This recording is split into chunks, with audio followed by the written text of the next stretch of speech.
Do not worry.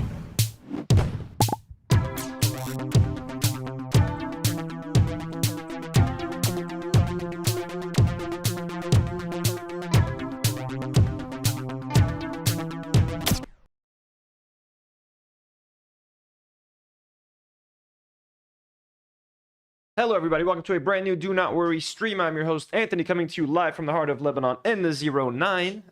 On this chill Friday evening, it is 6:30 p.m. or 6:33 p.m. here in Beirut. It is an earlier stream than normal, but it's also kind of last minute for me. It's gonna be a chill. We're gonna have some fun, folks. Chill stream tonight before the weekend. No streams this weekend. Tomorrow afternoon at 4 p.m. Beirut time, there might be a member stream. There might be a member stream that's going to be like an hour to an hour and a half long tomorrow in the early afternoon for me. So like around 9 to 10 a.m. Eastern, US time, you guys are going to get a members live stream tomorrow. Most likely, okay, most likely. I'm going on a hiking trip tomorrow. Then around 4 p.m., I'll be back home at like 3:30. And then I think I'm going to do a 1 hour member, 1 to 2 hours member stream for our beloved members.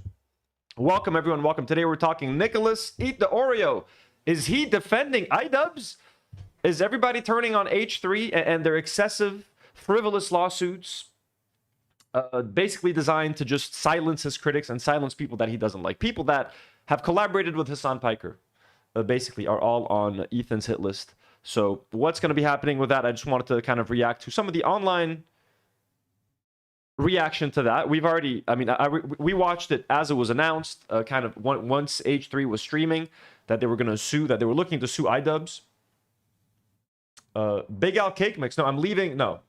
I'm hiking at like 10 a.m., but I'll be back at like home at like 3 p.m. in time for me to stream at 4 p.m. So we're going to react to some of that stuff. Bacon and Megs, hello, hello. Depths, hello. Desiree Portraits, hello.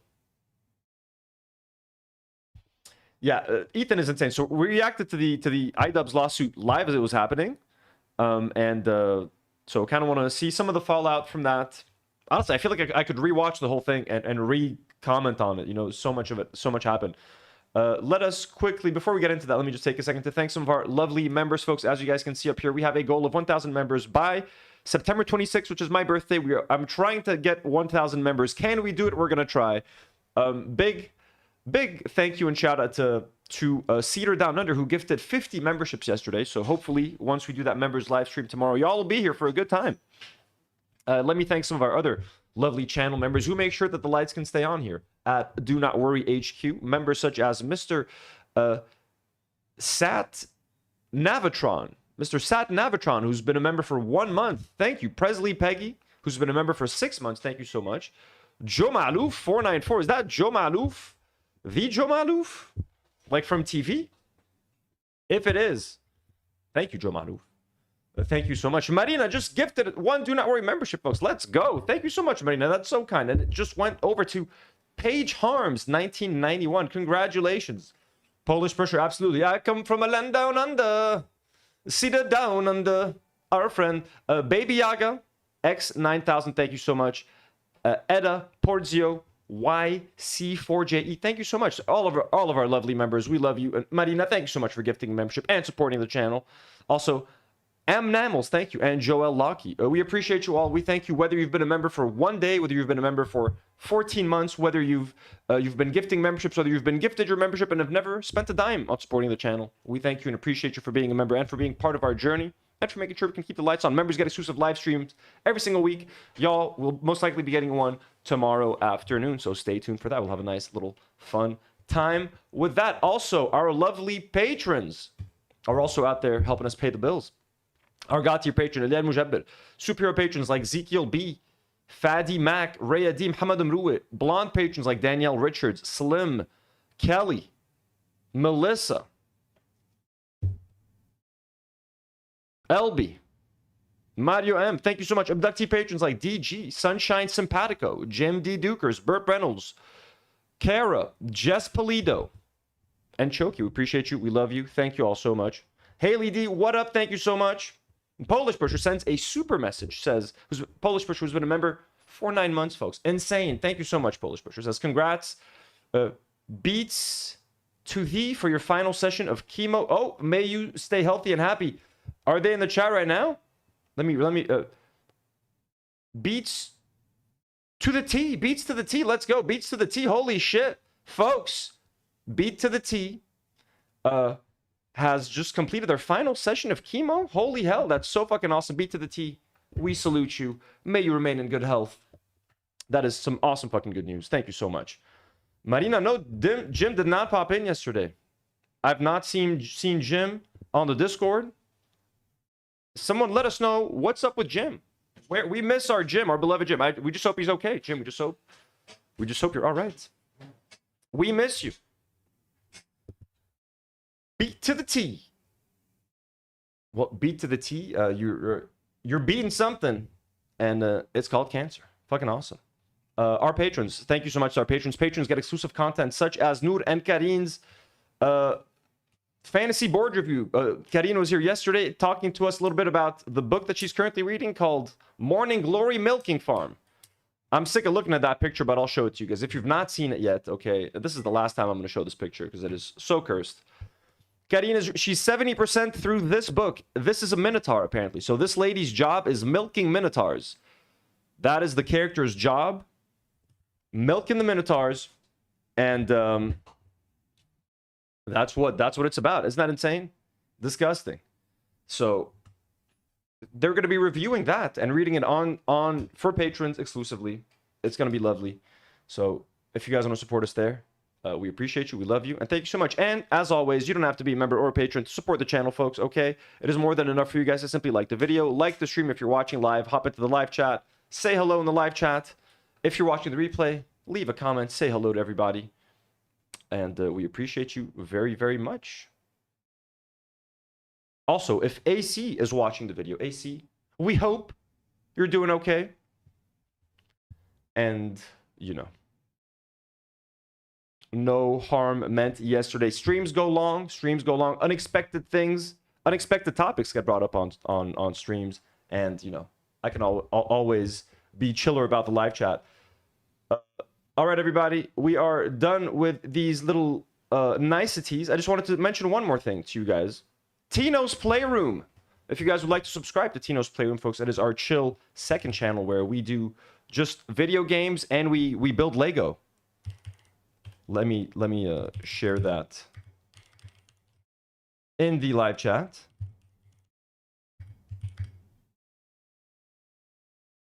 Whoops.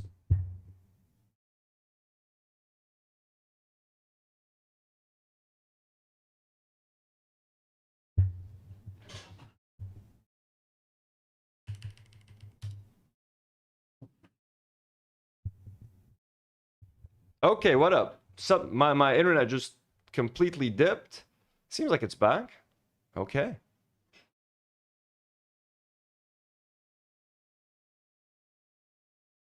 Are we back?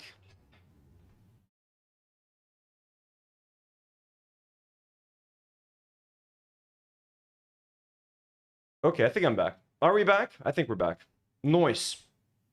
We're back, folks. Sorry about that. I think I got disconnected for a second. If you're watching live, by the way, we have 46 viewers and 8 likes. What is going on, folks? How does that make sense? Seems like my connection is okay. Why are they... YouTube, stop telling me error. You're stressing me out.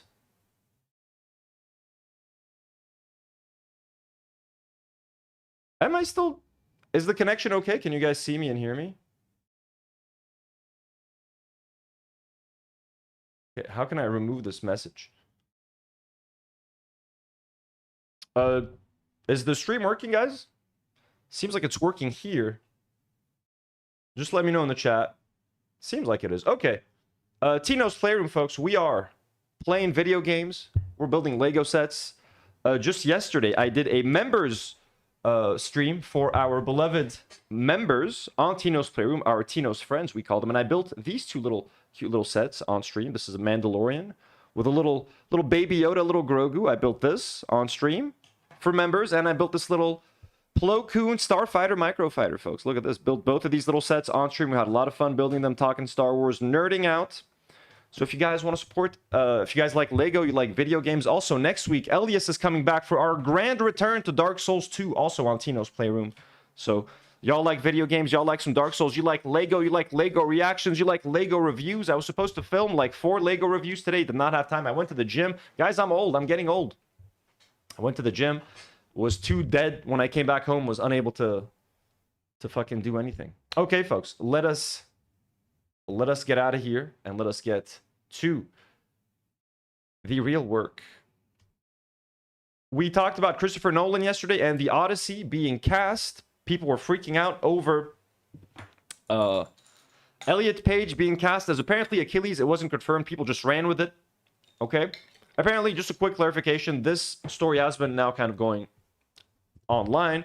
Elliot Page is expected to play Elpenor, the youngest crew member on Odysseus' ship in the Odyssey, not Achilles. So, you know, controversy's over. Are people still going to care if this is a minor character, not like Achilles, or are they going to, well, Elpenor is actually my favorite character in the Odyssey. Fuck Achilles, Elpenor is even more important. They'll find a way to make a big deal out of Elpenor. Look, I've never read the Odyssey. I don't know what the deal is with Elpenor. Elpenor, let's see. Also spelled Elpenor, was the youngest comrade of Odysseus in Greek mythology while on the island of Circe. Let's read the whole thing. He became drunk and decided to spend the night on the roof. In the morning, he slipped on the ladder, fell, and broke his neck, dying quickly. Okay. That's an interesting role.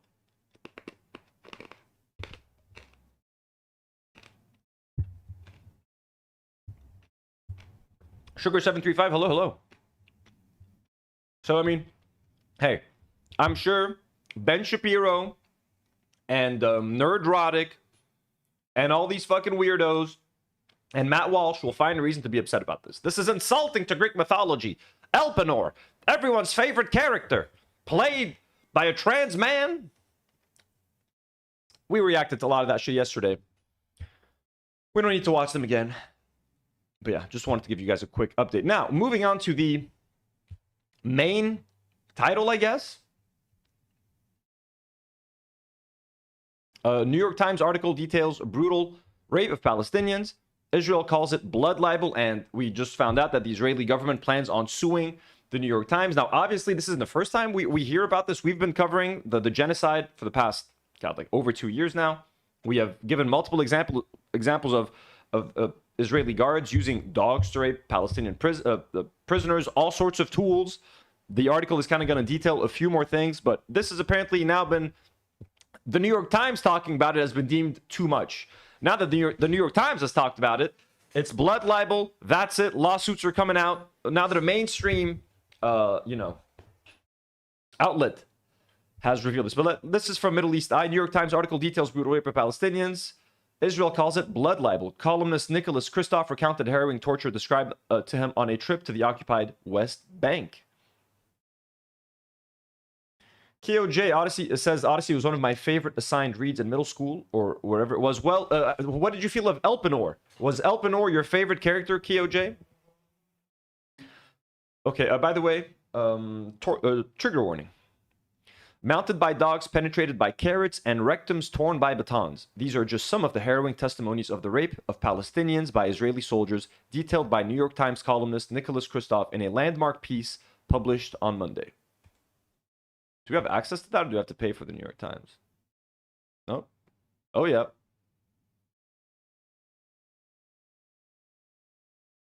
None of it is new. I agree. None of it is new. Middle East Eye revealed similar testimonies last month from a report titled Sexual Violence and Forcible Transfer in the West Bank, How the Exploitation of Gender Dynamics Drives Displacement by the West Bank Protection Consortium.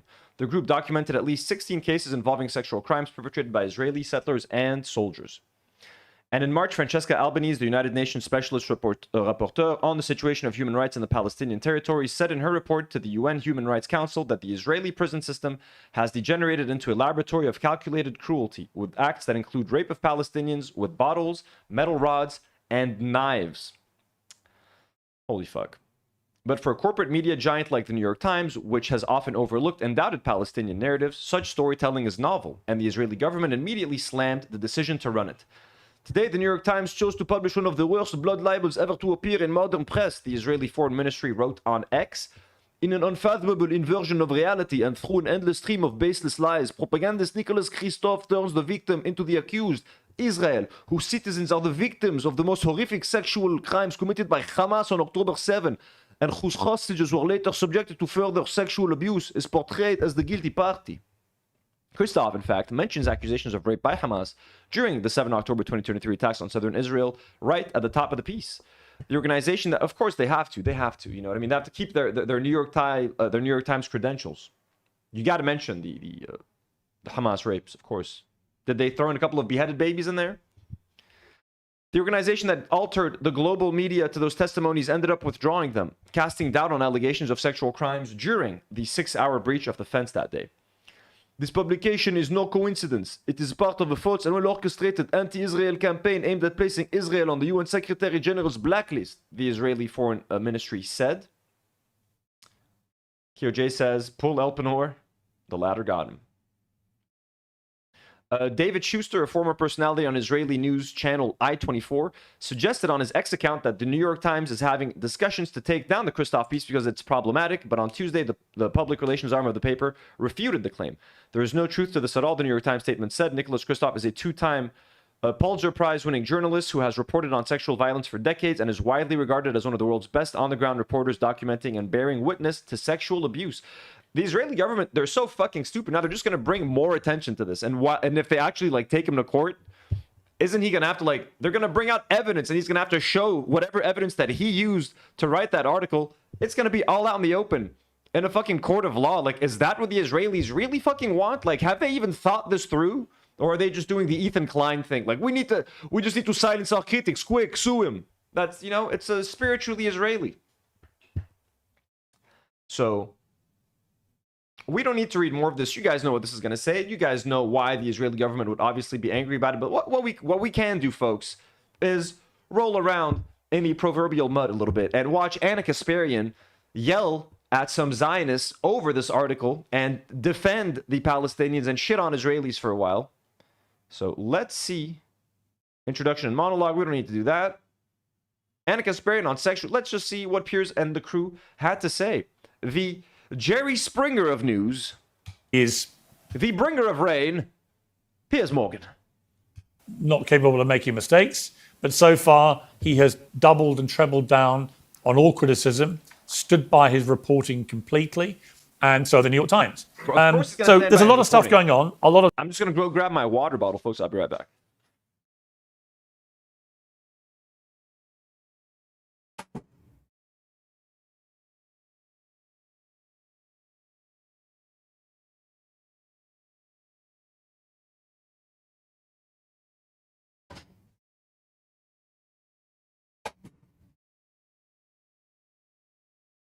Let's go. Tea Talk with Shaw, hello. Trap Beans, hello. Hello, everybody.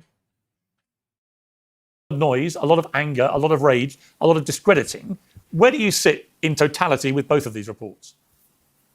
I think it's very simple. Sexual violence carried out by any group of people, whether we're talking about IDF soldiers or members of Hamas, is wrong, indecent, immoral, and should be condemned. I don't know why this is such a difficult thing to do.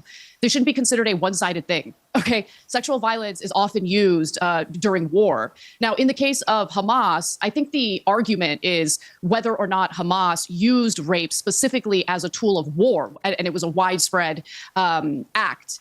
And so that's where the debate lies on the Hamas side. On the Israeli side, you know, Christophe was very clear in noting that there's no indication that IDF soldiers are commanded to carry out rape. But what stood out to me about his reporting is that, you know, there were individuals quoted who said that basically no one stops them. Like it's common, it's known that this is happening, it's been happening for a long time, but no one in a position of power in Israel is stopping them from doing it. And so it's just, I mean, it's so wrong. And I don't know how anyone can read the entirety of that Christophe piece and not be brought to tears over the just cruel and unusual. It's fucked up. And I mean, you guys remember there was even video of Israeli guards raping Palestinian prisoners. And then when they got caught, they were about to get punished. And then Israelis fucking rioted in the streets for the right of Israeli guards to rape Palestinian prisoners. They literally rioted in the streets in order for those guys not to get punished. And then they went on like TV, and one of them became like, they went on TV with masks, and one of them eventually took his mask off. Now he's like a a celebrity on like Israeli variety shows. He shows up and sits on panels like, oh, hello, yes, hello, I'm Israeli. I raped the prisoners. Like, it's like, what the fuck is happening? Why is this guy now a celebrity? Why is he on variety shows and like doing carry? I don't know if he's singing on those fucking shows, but like, it's the weirdest fucking thing. Punishment of individuals who were never even charged with a crime, by the way. That's the other thing. These are individuals who were arrested soon after October 7th on suspicion of doing something wrong. They were never charged with anything. They never stood trial, yet they were imprisoned and raped in some of the most horrific ways imaginable. So just long story short, rape is wrong. Sexual violence is wrong, regardless of who does it. Okay, Emily Frader, welcome back to Uncensored to you too. You've posted Nick Kristof should really be fired over this. If such crimes actually occurred, there needs to be a respectable investigation into this behaviour, not an opinion column citing Hamas-affiliated sources. The NYT published an opinion column accusing Israel of systematic sexual abuse the night before a major report documenting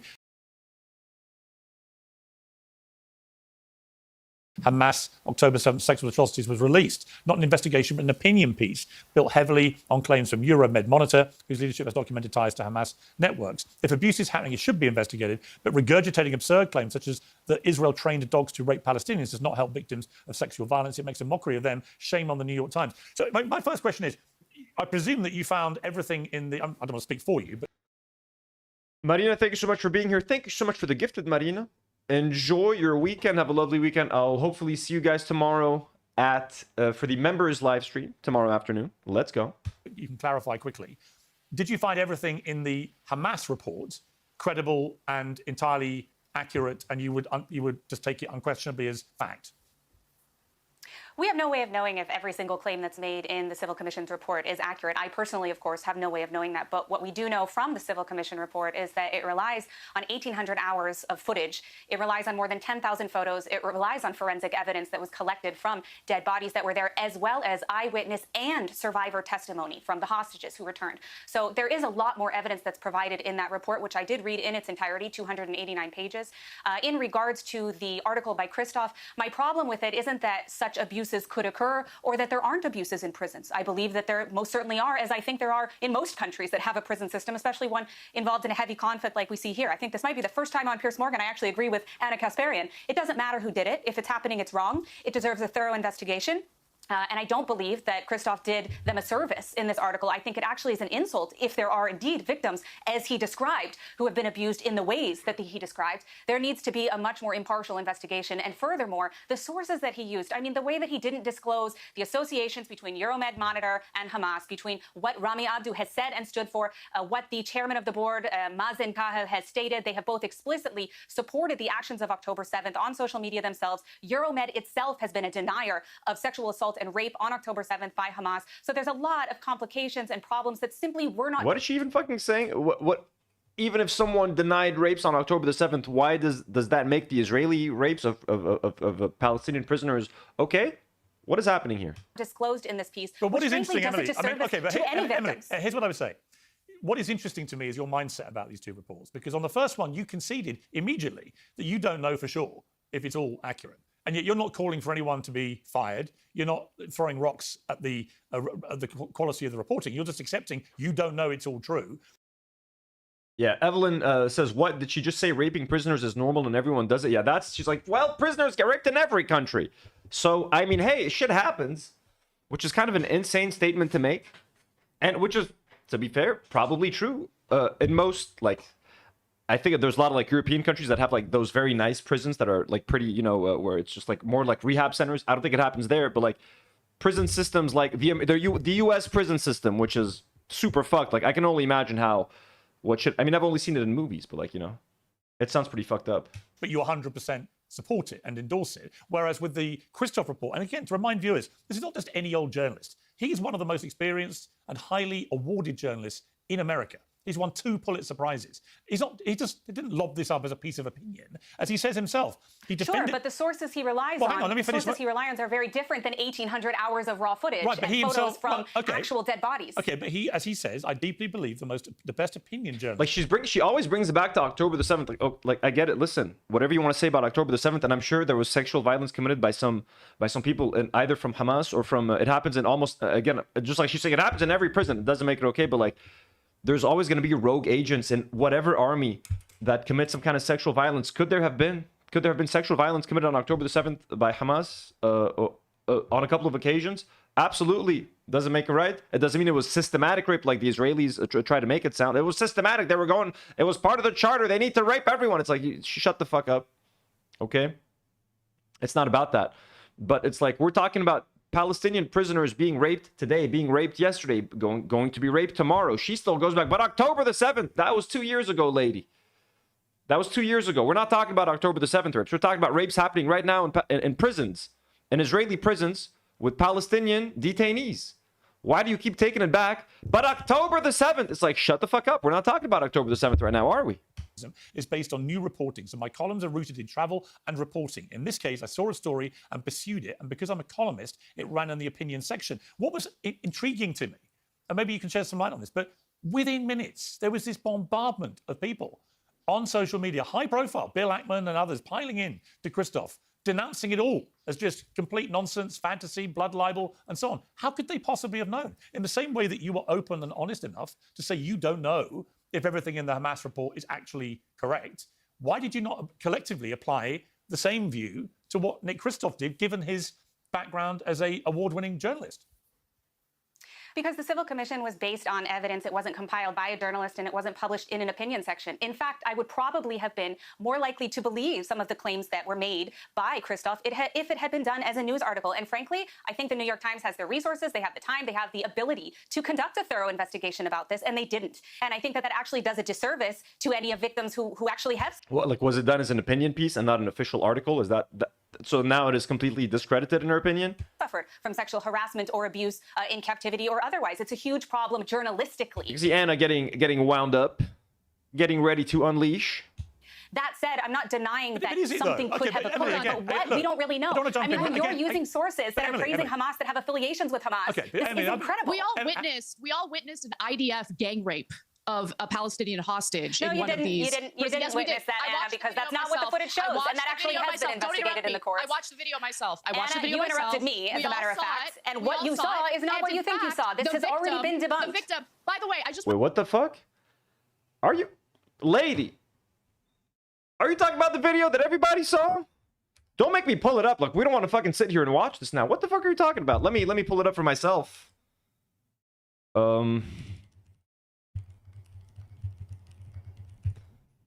I don't even want to pull up the fucking video, man. What are we doing here?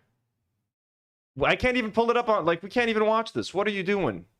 The video is not real. She's questioning the authenticity of the gang rape video that even the Israeli government was like, yeah, I think we need to punish... I think we need to punish these people. Like, the IDF itself was like, maybe we gotta have to punish these fucking rapists. And then there were riots. Were there riots for nothing? Were they threatening to punish them for nothing now, lady? I want to be clear that this woman is not a journalist. She's actually a spy who works for the 8200 group within the IDF. By the way, that is legal defamation. I have never worked for the Israeli government in any capacity, and I also have never served in the Israeli army. You yourself have posted about it on X. No, I didn't. Apparently you have problems reading. I have a screenshot. I'll share it immediately after this I have a screenshot interview. too, Anna. In fact, I have a screenshot of you defaming me on social media, calling me a traitor to the United States. Whoa, shit. Okay. What is it with Israelis? What is it with Zionists? Always bringing up, you're defaming me. This is defamation. Remind you of someone? The Israeli government wants to sue. This lady's like, you're defaming me. Is there some famous American Israeli podcaster who's constantly suing people left and right? Does it remind you of someone? God damn, man. God damn. Where's that poll about Israel being the world's least favorite country?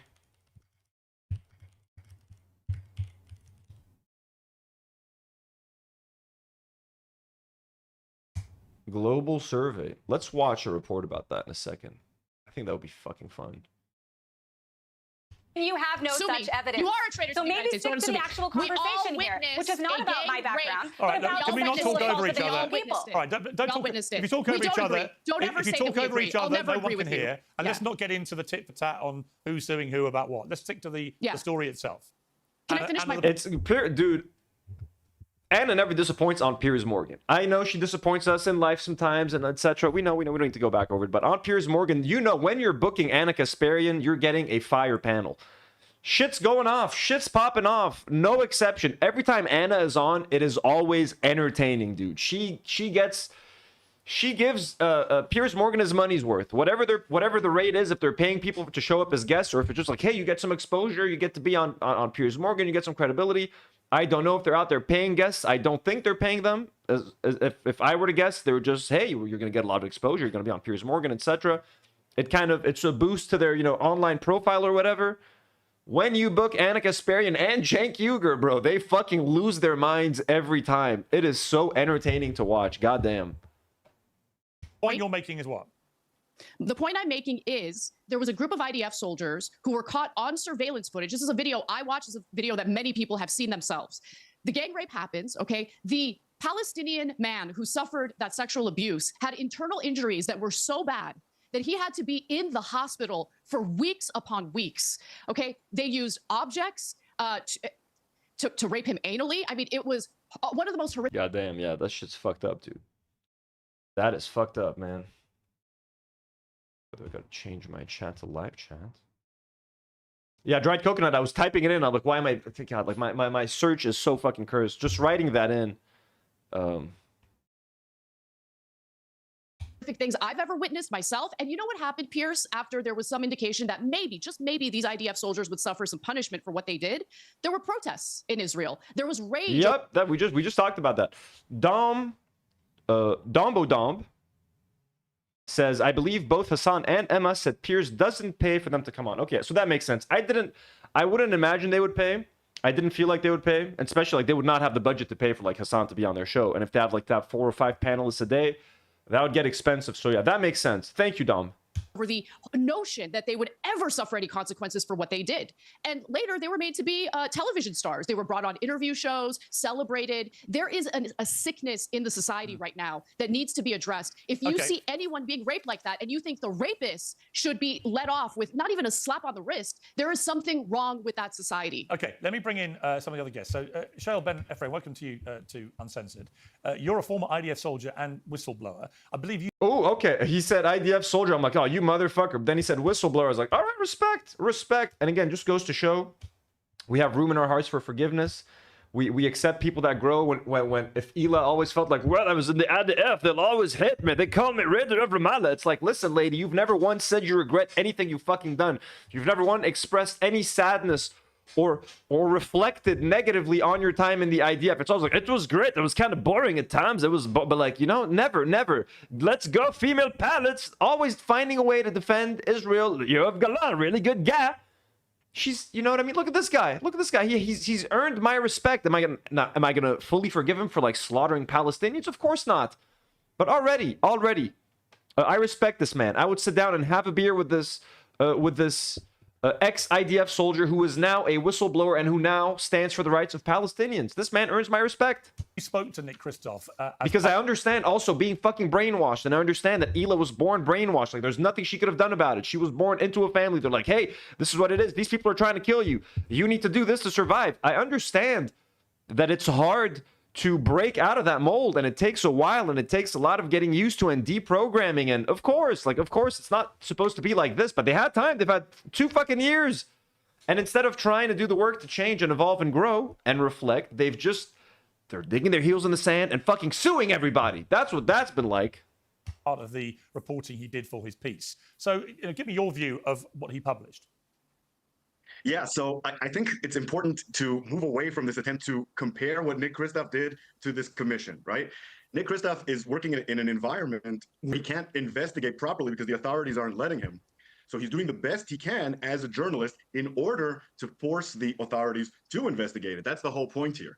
There have been absolutely no convictions, no serious investigations into any cases of wrongdoing. Not only has no one been imprisoned, but no one's even been removed from their jobs, despite one investigation into a murder and another investigation into a brutal sexual assault. So what Kristof is doing is he's going into an environment where the authorities are no way willing to cooperate and breaking the lid of silence. And that's not the same as a commission that has the cooperation of the authorities, that has the cooperation of the military that's in control of the area and is able to do that kind of forensic evidence. So, of course, the forensic evidence is much more impressive in that committee. The two are just completely unrelated. Now, what's most striking and amazing about what Christoph did is that he managed to get the survivors of sexual abuse to talk on the record with their faces exposed in some cases in the video, which to me was absolutely incredible. Because you have to keep in mind that in Palestinian culture, if you've experienced sexual abuse, that has a stigma of shame that is far, far greater than in Western society. I mean, we have it too in the West, we have it in Israel, in the United States, but there's no comparison to the Palestinians. And I know that their families are being harmed in their status as a result. I mean, whoa, let me just stop you there for a second. I think victims of sexual abuse, rape, feel shame everywhere in the world. Maybe in the Middle East, what he's trying to talk about is like because the standards for masculinity and femininity are more a bit dated or a bit outdated. That yes, you know, men need to be macho, and if you get raped, that means it's a maybe society will view you as less of a man or something. But I feel men struggle with that all around the world. I don't think it's just like Arab men. Maybe a little bit more here, but like I'm sure, like I feel like he's maybe slightly minimizing from rape survivors that are in the US or that are in Europe or whatever. Like I don't know. Again, I was just watching the Michael Jackson 60 Minutes Australia report from just a couple days ago with the Casio family, where it was 4 adults basically talking about what happened to them as kids, and like they were taught. One of them is still crying about it, and like it took them decades to be able to feel comfortable to come forward. So I just don't know. Like, yes, men, there's an expectation of men in Middle Eastern countries and Arab countries that is a bit more traditional than perhaps the West, but I think it's ass fucked up for everybody. Like, and yeah, we're not talking about this anymore, Dried Coconut. We done. But they felt that they needed to speak out despite the incredible damage that this could do to Yeah, and Polish person also, if he's insinuating that because it's like in the Middle East or something, it's Islam has something to do with that stigma. No. I don't. We view these people as victims. No one is blamed for what happened to them. That is an individualistic thing. If a Muslim person or just a Lebanese person in general, even a Christian person, blames someone and calls a victim less of a man, that is the person's own personal issues and the way they were raised, not the religious aspect. It has nothing to do with Islam or anything like that. That should not be the case. And also, Dried Coconut, AC is always welcome here, you know. She was just trying to help yesterday and clarify something. But sometimes when you're live streaming, you know. them personally.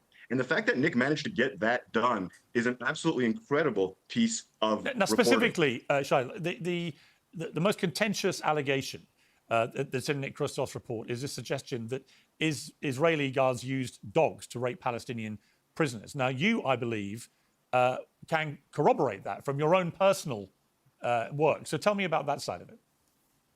Yeah. So when I first read about dogs being used to sexually assault victims in these prisons, I didn't believe it. Of course, at the time, I didn't believe that Israel was committing many of the crimes that it later turned out that it was. So I talked to guards in Sde Teiman in first time in June 2025. And I didn't even ask about that. Like, just the fact that this guy's on this panel and saying what he's saying, the lady in purple should just pack up her shit and, like, turn her camera off and get off camera. Like, she's just trying here to do Israeli propaganda for them. She's trying to, you know what I mean? While this dude, an IDF soldier who did the work, who was inside of that system, is out there being like, it's all bullshit. It's all lies. They're criminals. This is what they're doing. And, like, this makes her look extra stupid. You know what I'm saying? She already looked stupid before. Having an ex-IDF whistleblower just makes her look double stupid. Because that didn't seem realistic to me. But then I kept hearing more and more reports of this. And I talked to someone in Gaza who had been in one of these camps. And they told me that this had occurred. So I asked the two guards that I had talked to if that had actually happened. One of them said he'd heard talk about it, hadn't seen it. The other one said that he had seen it. Now, it has to be said that the guard who said that he had seen it wasn't speaking about penetration or anything like that. They were talking about having the detainee be sort of exposed and having the dog sort of seem like it was about to mount him. So a very disturbing, threatening kind of thing. So all this talk about whether there's been penetration or not, I don't know if there has been or hasn't been. But this guard saw... Like, I mean, I'm sorry, dude. If the prisoner... Okay. Was there penetration or not? If the prisoner is naked, on all fours, buttocks exposed, and you unleash a dog to simulate rape or to pretend that it's going to rape him or to make him think that he's about to get raped, It does not make it any fucking better, man. I'm sorry. I'm sorry. Good luck trying to prove your innocence in the court, but Your Honor, the dog wasn't actually going to do anything. We just wanted to make the prisoner think like he was about to get raped by the dog. We just took off, you know, he had an exposed buttocks. Everything was exposed, you know, the dog was ready to go, but it was just, we were just trying to scare them a little bit. Like, yeah, it's equally fucked up. It's equally messed up. I'm sorry. Whether or not there was penetration at that point is irrelevant. As soon as the idea even came, as soon as the prisoner was on his knees on the floor, it's over. Like, it's over. I'm sorry. I'm sorry. It does not matter whether or not there was penetration. The intent is there. And if the dog had successfully penetrated, would they have stopped? They would have laughed about it. They would have been like, oh, let him do it for a couple more seconds. Okay, now take him off or whatever. Or they would have let him do it. Like, and I'm also certain it probably happened. There was probably, and sorry for even talking about this, but I'm sure there was penetration at some point. Like, who are we kidding here? I've been using a dog in a sexually threatening way. And the other one, it was just hearsay. When Nick was doing the article, he asked me to put him in contact with them. And one of them immediately said no. The other one chickened out in the last minute. So that's why you don't have any corroboration, unfortunately, from guards. But a lot of people in these prisons, both members of the prison service and IDF officers and people who served on the ground there, one of them was just a reserve officer serving there who usually did combat duty, are completely aware of the use of dogs. And, you know, Christoph said that there's no evidence that there's orders from above to do these sorts of things.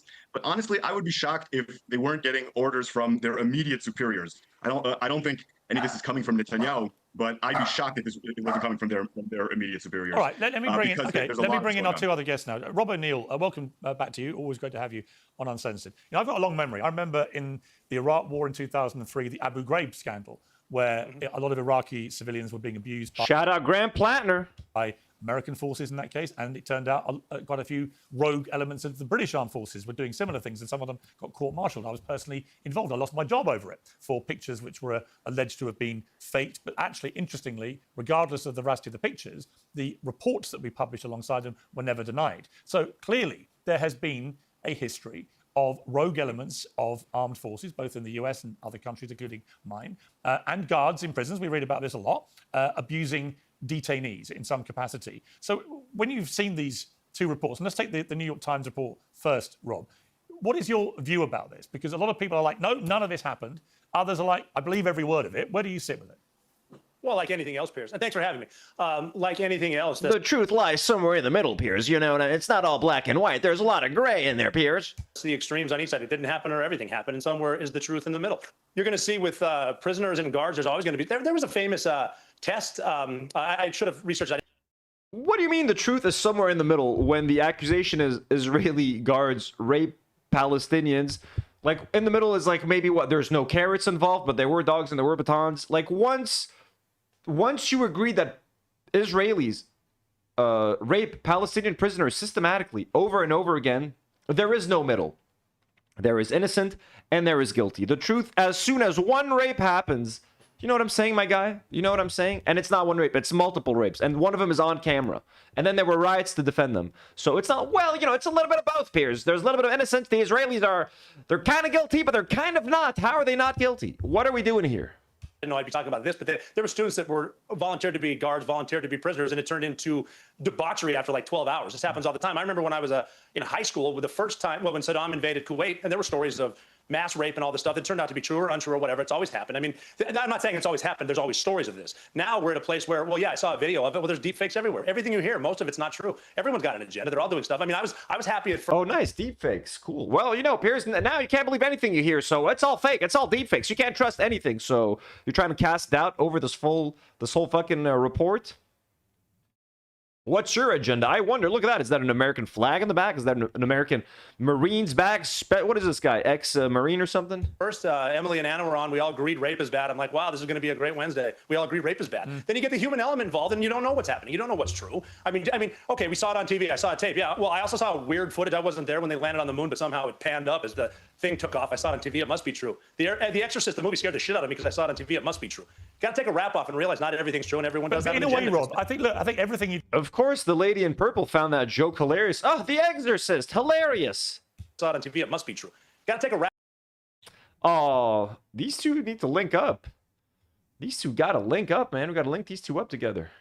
Off and realize not everything's true and everyone does But have in an a way, agenda. Rob, I think everything you just said, I completely agree with. It's becoming increasingly difficult to get to the truth because AI in particular is. She loves this. They love this. Well, you know, it's harder and harder to get to the truth. Did the Israeli guards rape him? Did they not? With AI out there, it appears we can't say for certain. So we're going to err on the side of caution and say that Israel is innocent. That's what they just want. They're just happy. No one likes AI more than Zionists because it muddies the waters. You know? It ruins because at first when you would see a video of what's happening in Gaza, Palestine, well, we can see what's happening. Genocide, you know? Now, they can go like, or is it? Is it genocide or is it AI? So now that's the new. Fake news, deep fakes. Let's go. So sophisticated, and will get more so, that the fakes are just everywhere. It's very, very hard to sort the wheat from the chaff. But that's why, actually, I put an even higher premium on journalists like Nick Kristof, who I personally have known a long time. Let's skip a little bit. Let's just see what Anna has to say. On this show many, many, many times. But there have been a few things that have Blah, popped blah, up, blah, which have, to my mind, questioned Emily the Schrader on constant why. refrain that the idea Their own risk. And I say that with a not allowed into Gaza unless they're taken by the IDF and our is to determine the risk assessment. It shouldn't be down to a government to say none of you are coming in. I mean, Emily, let me ask you that question because you know you're a US-Israeli journalist and commentator. As a journalist, do you feel comfortable that journalists are not allowed? She's Israeli. She's full on Israeli.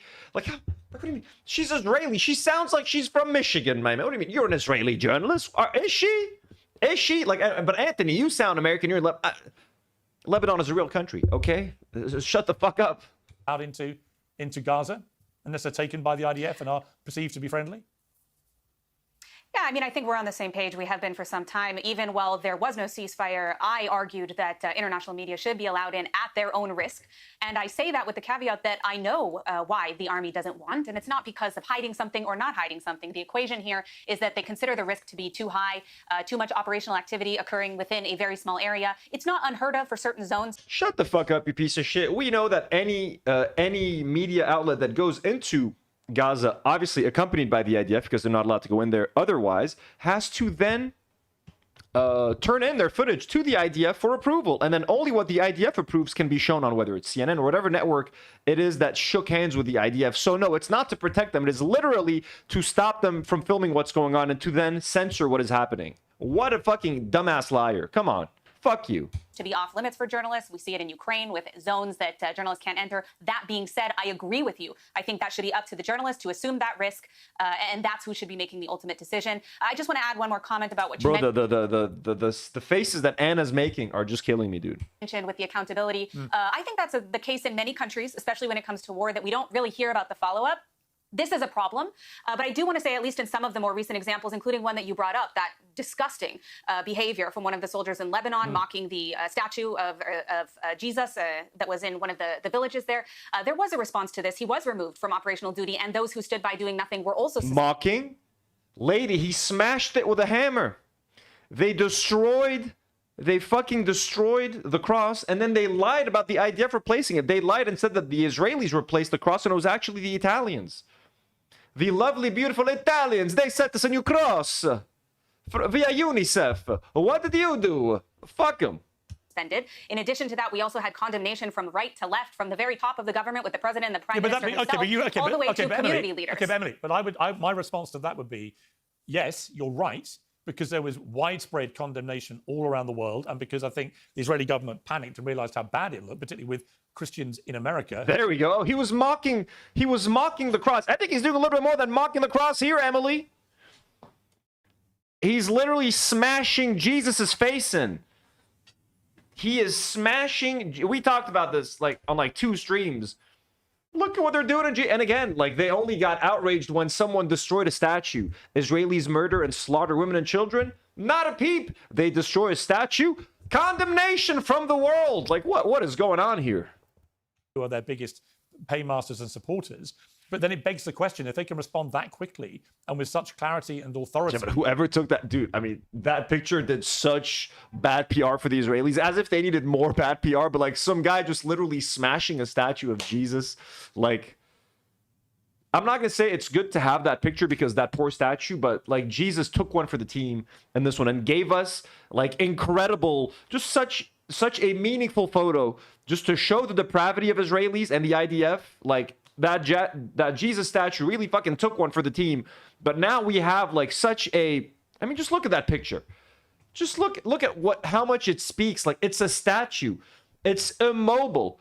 It's a statue of a peaceful man who supposedly died for everyone's sins. Like, everybody, like, you get atheists, everybody likes Jesus. Muslims recognize Jesus. Like, Jesus is a chill guy. Everybody just if there's one thing everyone agrees on, is like, hey, Jesus seems like he was a pretty chill dude. You know what I'm saying? Whether or not you believe in miracles or all of that. Hey, Jesus, what up? You know? Look at this. So thank you, Jesus. That was the ultimate sacrifice. I know you gave your life and you got on that cross and you sacrificed yourself for everybody's sins. Jesus, thank you. We thank you. Everybody thanks you. You know, if you believe. I'm kind of agnostic, but you know, thank you, Jesus. Still, I'll give the man his flowers. I'll give the man his flowers. And thank you. You really took one for the team there. You know what I mean? Like you gave us a tool and a weapon that we can use against the IDF for a long time. But then it begs the question, if they can respond that quickly and with such clarity and authority and decisiveness and take disciplinary action, why couldn't they do the same when you had people being killed wrongly in Gaza, as happened multiple times, including, in my estimation, a number of journalists? Oh, they're saying it too, like, yeah, people... Decisiveness and take disciplinary action. Why couldn't they do the same when you had people being killed wrongly in Gaza, as happened multiple times, including... Yep. Or killed wrongly here in Lebanon. Why is it just about the statue? In my estimation, a number of journalists who were just doing their job. Over 200 journalists were killed in that war. And you know, well, I'm afraid... obviously, you know I'm going to dispute you on that figure, but...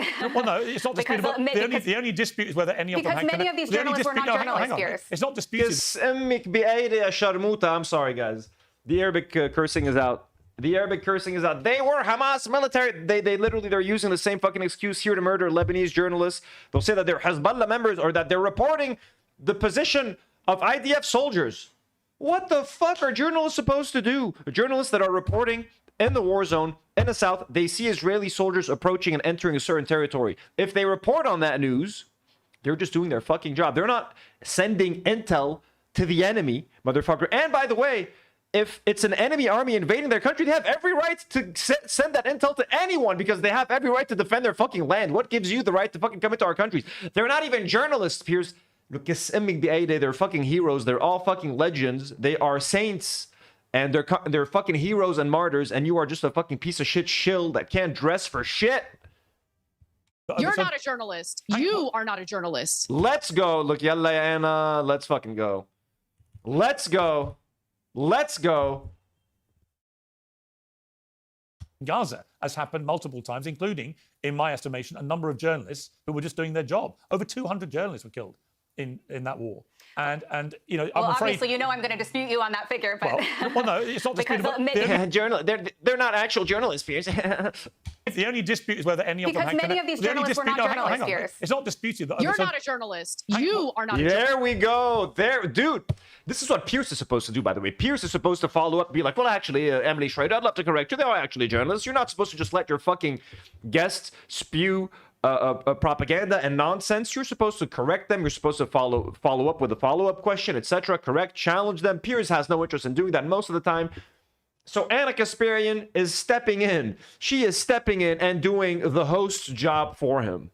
Journalists. Okay, you born and raised in LA. I hear a lot of background noise. Now you're I hear a lot of background noise, and I would like to get back to the question that you were asking, for a genocidal Piers. regime in the Middle East. That's what you are. You're propagandist for a genocidal regime in the Middle East. Piers, please stop her. Piers wanted this lady.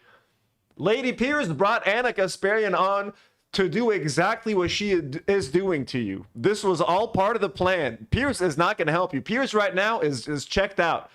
He is waiting.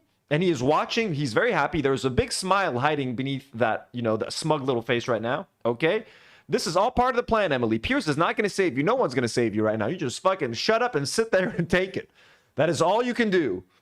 You pissed off the wrong woman right now, okay? The wrong Armenian woman. I know we have a big Armenian community here in Lebanon, folks. Armenians can get angry. Okay, Armenians are spiritually Lebanese. They're spiritually Arab at this point, okay? So don't fuck with an Armenian, okay? Just like they put a lot of spices and seasoning into their lahm bajin. If Chris were here, he would back me up. You know, Armenians are known for their spices and their seasoning. Anna Kasparian has got a bit of that spice, a bit of that seasoning. Talking about Can we get back to the actual topic of this debate, please? No, we're focusing on the topic of the debate. Can we get back to the topic of this debate? You are justifying the slaughter of actual... Oh, not only did Piers not step in, they zoomed in. That's what Piers is like, zoom in. Come on, get a close up of the two of them. Yep, all right. Piers, are you going to stop this? No, Piers is going to zoom the fuck in. Piers is locking the fuck in, okay? This is what Piers Morgan's fucking doing right now. Big Al Cake Mix, there we go. Says, I've been saying sharmuta in real life. Big Al, we appreciate you, man. We appreciate you. It's hard not to say it. I'm sorry, guys, but it's just hard not to say it. Here to speak about what's actually happening I'm on the making the ground, okay, not look, to I'm making, hurl let me, any insults. hang on. As a propagandist for Israel. And I That's will what you let are. you, You're and you propagandist. can respond. Oh, no, this is so good. This is so good. Come on, man. I want to rewatch this whole thing, dude. Sorry, guys. You're not a journalist. You are not a journalist. Okay, you born and raised I hear a in lot of LA. background noise. Now you're I hear a lot of background noise, and I would like to get back to the question that you were asking, for a genocidal Piers. regime in the Middle East. That's what you are. You're propagandist for a Piers. genocidal regime in the Middle East. Talking about Can we get back to the actual minimizing topic of this debate, slaughter. please? No, we're Slim saying nothing. Piers, he says nothing. Not a peep. focusing on the Can topic we of the get debate. back to the You're topic of this justifying debate? the slaughter of actual I'm here journalists to while speak pretending about to be what's a journalist actually on the happening show. on I'm the making the ground, okay, not look, to I'm hurl making- let me- any insults. hang on. As a propagandist for And Israel. I That's will what you let are. you, You're and propaganda. Dude, let me slow this down a little bit. We're watching this extra fast too. Why? Oh no. I'm making. Actual I'm here journalists to while speak pretending to about be a what's journalist on actually this happening show. I'm on the making the ground, okay, not look, to I'm hurl making- let me- any insults. hang on. As a propagandist for And Israel. I That's what will you let are. you, You're and you can propagandist. respond in a Oh, this is so good. moment, but I'm making the point, which I think is a This guy keeps laughing, dude. He can't. Of course, I feel this guy, dude. valid one, which is why It is is. it? Oh my god, dude.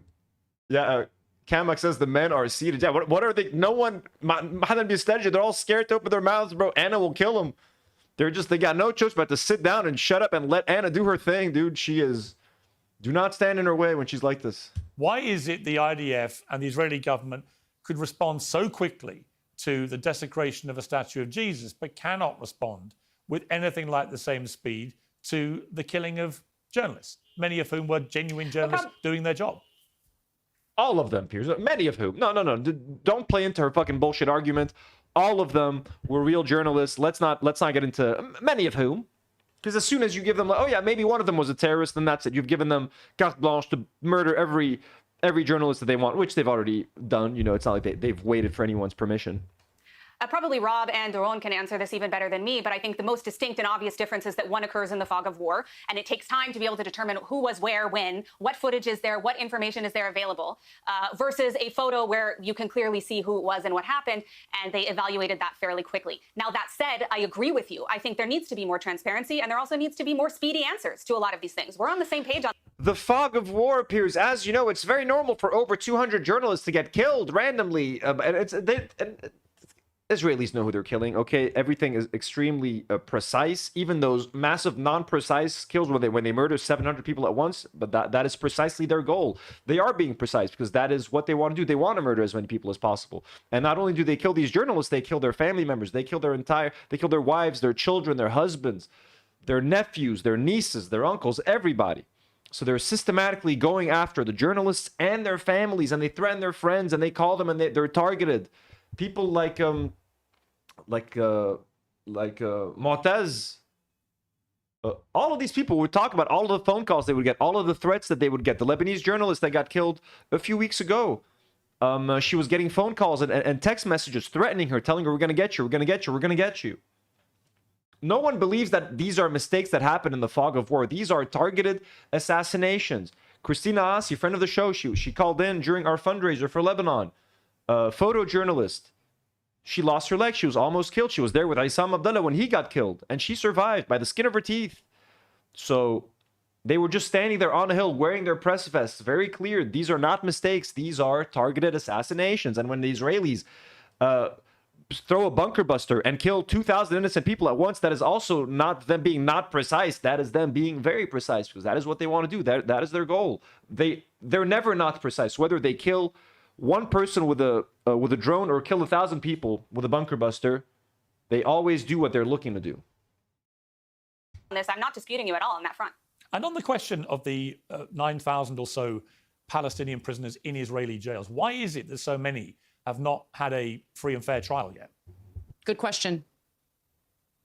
Under administrative detention, Israel does reserve the right in order to preemptively arrest people up to 6 months with court permission, and that is what's happened. All of those 9,000 are not under administrative detention, but we know that after October 7th, there were thousands of arrests in order to determine who was a part of what happened. In fact, I would go even further than that and point out that a lot of the Palestinians who were arrested, we didn't know because we didn't know on October 7th who had entered Israel. There were people they found many months later that were involved in the October 7th massacres who had been hiding inside of Israel.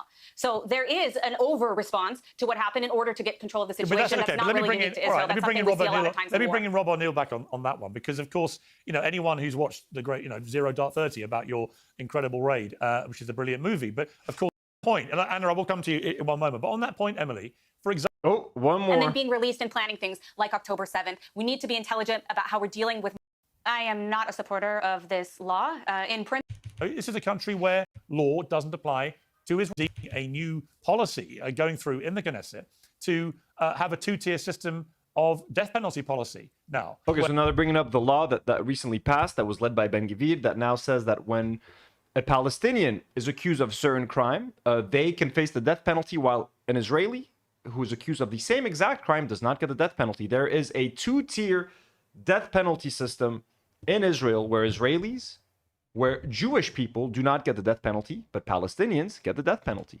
It is the first country since Nazi Germany to do that. Isn't that fucking ironic? A Palestinian that the Israelis deem to be a terrorist, then you can be executed. But the same law doesn't apply to Israelis who may commit an act of terrorism. And, you know, this is a country where you've had prime ministers killed by right-wing Israeli terrorists. Okay, so it's not like it doesn't happen. So what do you say to that? Are you comfortable with a two-tier legal system about things like the death penalty? I am not a supporter of this law. In principle, I don't have a problem with the death penalty being applied. However, I do want to clarify, just for the viewers, that the law... Of course she doesn't. And look, to be fair, there are some times where I don't care if the death penalty is used. There are some kind of people, some kind of crimes that are committed where I just don't give a fuck. It's like, but that penalty is wrong. It's like, listen, this person did this. You know, there are some crimes that are like, I don't give a fuck what you do to the person. I'm sorry, that's just me personally being kind of a sadistic fucker. But like, if someone does something to like harm my family, if someone, you know what I mean, I'm not gonna give a fuck about forgiveness at that point. I'm like, do whatever the fuck you want with these fuckers, okay? So that's where I stand on it. In general, though, not for the death penalty, lethal injection, all that sort of shit. It's all horrible. I know. Okay, this is just me being a little bit dark on the inside, and. That was passed, the one that we saw Ben Gvir celebrating, is less about being two-tier. What it states isn't that anyone who's a terrorist can qualify for the death penalty. It's that anyone who is convicted of murdering people, so it has to be a capital offense, and it also has to be of a nationalistic nature. That's what it's classified as. Now, how that affects Palestinians differently is because Palestinians are prosecuted in military courts. So it operates through a different system because they are an active combatant. They're considered an active enemy entity to the state of Israel. Like, for example, for me, someone like Jeffrey Epstein, if he were still alive and he got convicted for all the crimes that he did and all the minors whom he raped and who he helped get raped, I would have, and if he were convicted and had gotten the death penalty, you're not going to hear me fighting for his life no, he needs to get rehabilitated. He needs to go to a facility where he can learn. It's like, I don't give a fuck what you do with Jeffrey Epstein. So that's kind of my stance, if that makes a bit more sense. Israel. I do have a problem with the application of it, but all of that being said, it's not going to stand. It's going to get struck down or at least modified by the courts, and frankly, it should. I think we need to be very smart about how we deal with such situations. We don't want to see people like Yahya Sinwar spending time in Israeli prison, being treated by Israeli doctors for brain cancer, and then being released and planning things like October 7th. We need to be intelligent about how we're dealing with murderers with blood on their hands, and I don't believe that this law was the best way to do it, but I do think that we do need to revise how we review some of these cases. All right, Anna, your response. But in Israel's case, to them, every Palestinian who's in their prison, they will consider a Yahya Sinwar. Like, you know what I'm saying? Anyone in their prison, they're gonna be like, well, he's a potential Yahya Sinwar, so we have to kill him. They're never gonna make a distinction between this person deserves. And by the way, no Palestinian in an Israeli jail deserves to die, because every Palestinian who is in an Israeli jail, whatever they did to end up in that jail, there's probably a reason for it. Guess what? It's called genocide. It's called occupation. It's called colonialism. It's called forcing them to live in an open air prison. So all these Palestinians should be liberated. I'm sorry. I mean, obviously, it is a two-tier justice system when one group of people, and I want to note, Emily Schrader didn't say Hamas. She said Palestinians are seen as enemy combatants. But yeah, the application of this law With is capital obviously offenses? meant to, Yes. excuse if me, you murder someone, you are a terrorist. including Jewish Israelis. You think they should, if Jewish Israelis carry out murder, you think they should, okay, all right, as long as you're If someone applying it commits a fairly and terrorist attack, equally. absolutely. Or as But I long think as you're I stated applying it already that equally was and my fairly. position. But okay, so can I finish my point without Emily and her screeching voice interrupting me constantly? Let me just finish my point, okay? The issue is the fact that Palestinians are tried in a military prison, or I'm sorry, military courts, as opposed to. And I always got to bring the spice. Always got to bring that heat. Even if they agree on something, Anna cannot even she refuses to be friendly with this person for 1 second. So if they agree on something, like, okay, you agree that even Israelis should be killed if they commit the same crime. All right, you got a screeching voice, you piece of shit. She just will not let it go. And I love that pettiness. Let me tell you, folks, I love that pettiness. And you know who loves it more? Piers Morgan and his producers. Jewish Israelis. I mean, this law is an extension of the apartheid system that Israel has been operating under for decades now. That is the problem. This law is yet another symptom of that deeper foundational problem within Israeli society. Israelis would like us to believe that they're the only democracy in the Middle East, that it's a wonderful utopia that Americans would love. It's very much in line with the Western world. It is not in line with the Western world. It is very important for the American people to understand that our special ally operates in ways that we would find absolutely horrendous. We would consider it treachery. And the idea that we continue to fund that government, fund that military, despite all of the atrocities that have been committed in Gaza, in the West Bank, now in Lebanon, also in Iran. By the way, quickly going back. Shout out Lebanon. Let's go. Thank you, Anna. To your point about we don't know who bombed the school in Manab, we do know. Sadly, it was the United States because we're the only ones who have Tomahawk missiles, and Tomahawk missiles were used to bomb that school. And it wasn't simply one strike. It wasn't 2 strikes. It was 4 strikes. Okay, so that was a horrific situation. And I hate the fact that we as Americans have blood on our hands for carrying out that atrocity. But atrocities happen. It's one thing to realize you've committed an atrocity. Use actual punishment to prevent it from happening again. But that's not what's happening here. It's certainly not happening in Israel. It's not happening with our government, certainly under the leadership of Donald Trump. I mean, the guy thinks that we're winning the war in Iran. He keeps telling us that he's decimated their military. We just got New York Times reporting yesterday saying that Iran was able to access most of their mobile, missile launchers along the Strait of Hormuz. 70% of their missiles are still intact. It's lie after lie after lie, Piers. And we have to be honest about what's actually happening right now, or we're going to keep compounding the same mistakes Well, I think over and over again. in a way, this plays back. I think that's enough of that. That was an interesting watch. Depths 20XX says, "Yo, are you getting that new Lord of the Rings Lego set?" Not now. It's $650 US. The Minas Tirith set in Lebanon, at least at bricking.com, it's going to cost $850 with tax. That thing's going to be at least like $900. So I don't know if I can afford that thing. I need to save some money for it. You know what I'm saying? This needs at least a year of saving. If I can put $50 away per month for a year, in 1 year, I can get it from like the States for $650 if I go back. Now, I am visiting the States in July. I am going to the States in July for 20 days. So, if I get super tempted, if I get super weak, if I get very weak, I might be like, you know what? Let me just order it, stick it in my bag, bring it over. But I definitely want it. Like, do I want it? Yes, I want it. Can I afford it? No. No. Polish person says it's kind of ugly. You don't like it? Oh, that thing's nice. I think it's nice. Anyways, if you guys want to talk Lego stuff, folks, we have a special channel all for it. Tino's Tino's Playroom. I could have called it Tino's Basement as well. But that's too much like Ethan's basement. Chris is saying, will you stream in the States? I will stream in the States, Chris. I will stream. My only problem is that my laptop is like getting super tired. It's an M1 MacBook Air. So at this point, I don't know how well it's going to allow me to stream. But I'm going to try, and I'm going to do a bunch of IRL streams. But yes, I'm going to be streaming from the United States. The box will be 100% destroyed. I know it will be destroyed. And plus, it's a massive box, and it's heavy as fuck. I doubt I'll be able to break something like that. Like, I'm okay paying the extra cost that it would cost to buy here in Lebanon, because just shipping that thing, it's massive. Like, it's huge. But it's a lot of money. I can't justify spending anything like that right now. And I already have Rivendell. It's beautiful. Like, let me get a year with Rivendell, and then it's still going to be available to buy in a year. So I think 1 year from now, if I've been able to save the money for it, I'll do it. Right now, I cannot justify spending that much money. I will show you what Virginia... I'm going to show you guys Washington, D.C. It's a bit more fun than Virginia. I'll show you guys a little bit of Virginia. I'll try to find something fun to go at. We'll have some fun there. I'm going to have to do some streams from home as well, you know? We're going to figure it out. I'm not going to be able to stream as often as I can, and it's going to be a long trip. I'm going to be gone for like 21 days. I'm going to be in the States for a while. So I'm kind of worried about it, not going to lie, about the content side of it, because normally, again, it's my first time going to the States as an unemployed person where my only form of income is streaming. Or my main form of income is streaming. So before, when I went to the States last year, I was on a work vacation. It was a paid vacation. So I was just streaming on the side, like, for fun.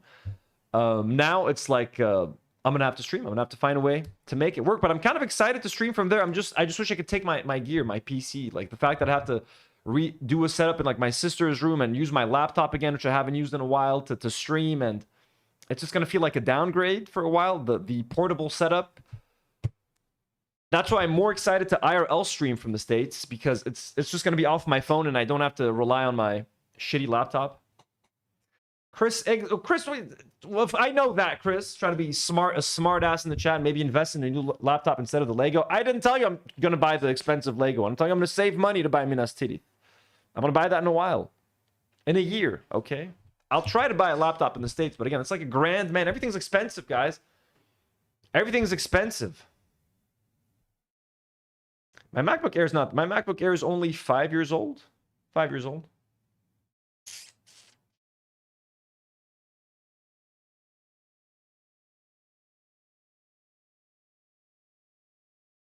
Okay.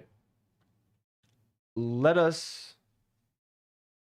we don't have any time to look at this. We got to move on to the next topic. By the way, again, reminder to all of our channel members, tomorrow, let me do a poll for our members.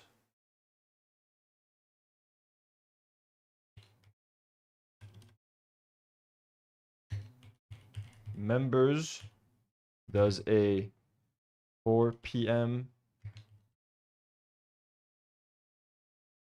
Beirut time stream. So that is 9 a.m. Yes. 3, 2, 1, 12, 11, 10, 9. There we go. 9 a.m. ET. Work for tomorrow.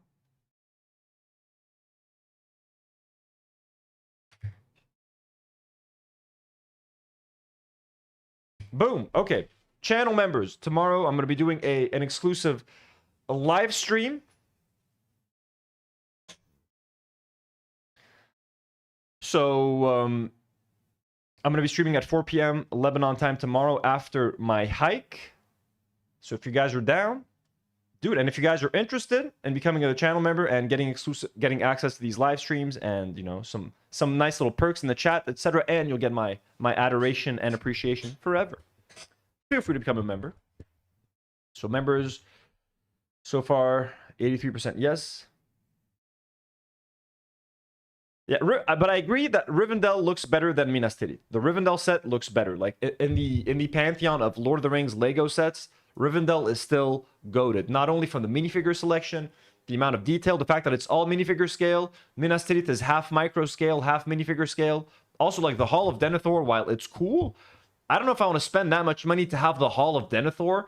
Like, it's not exciting to me to have the characters move around in there. Whereas Rivendell, that's where the Fellowship of the Ring formed. There's the Council of Elrond. There's so much nicer stuff that happens in Rivendell that wanting to own it made more sense. At this point, Minas Tirith, if I buy it, is more of like, because I'm getting like hooked on Lego and I feel like, oh, I also want it. It's more of like a FOMO thing rather than I genuinely want it. So I don't want to spend that much money on FOMO. I want to spend money on something that my soul feels like you need to have that. Now, if I had a lot of disposable income, tons of disposable income and money were no object, I would buy whatever fucking Lego set my heart desired, even remotely. But Rivendell to me is like the ultimate. Let's 1 second, guys, 1 second.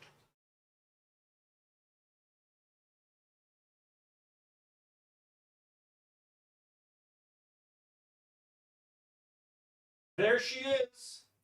Beautiful Rivendell.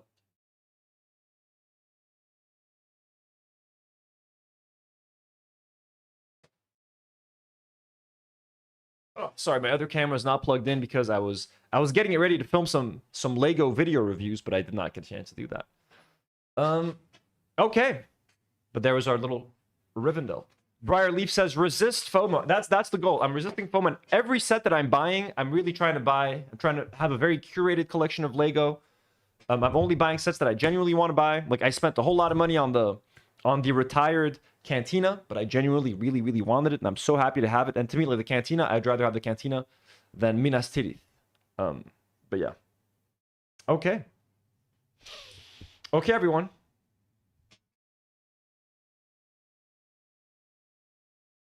We are going to... Okay, so members, seems like tomorrow at 4 p.m. is a good time. So members, I'll see you tomorrow at 4 p.m.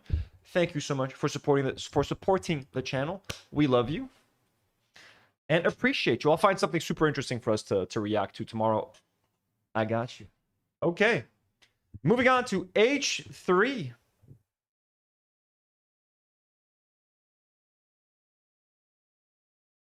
Psionic Nomad says, West Coast father here, so I won't be able to make a 6 a.m. stream on a Saturday morning. We hear you, Psionic Nomad. That's okay.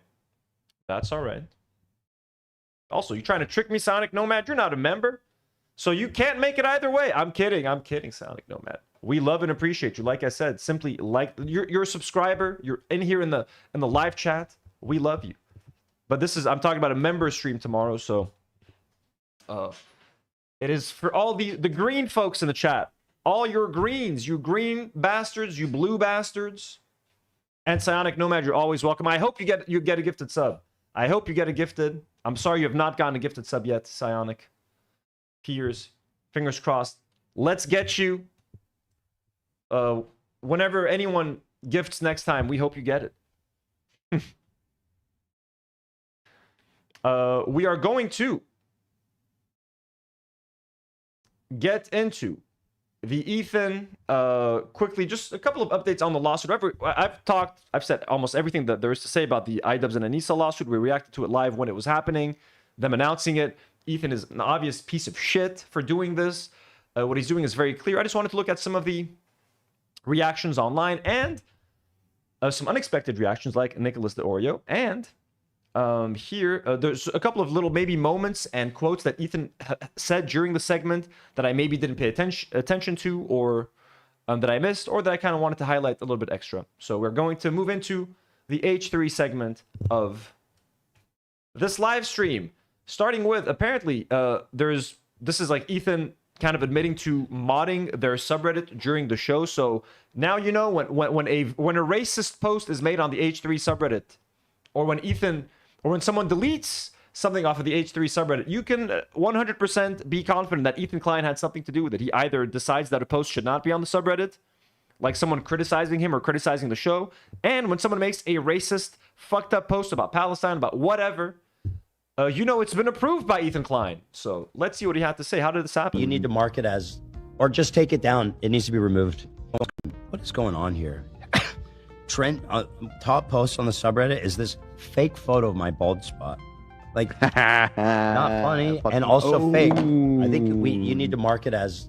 Shit, like halfway through the show, he's just like busting out his phone, looking at the subreddit. Oh, this thing is trending. This is wrong. You need to moderate this. You need to remove this. Or just take it down. It needs to be removed as misinfo. What is going on here?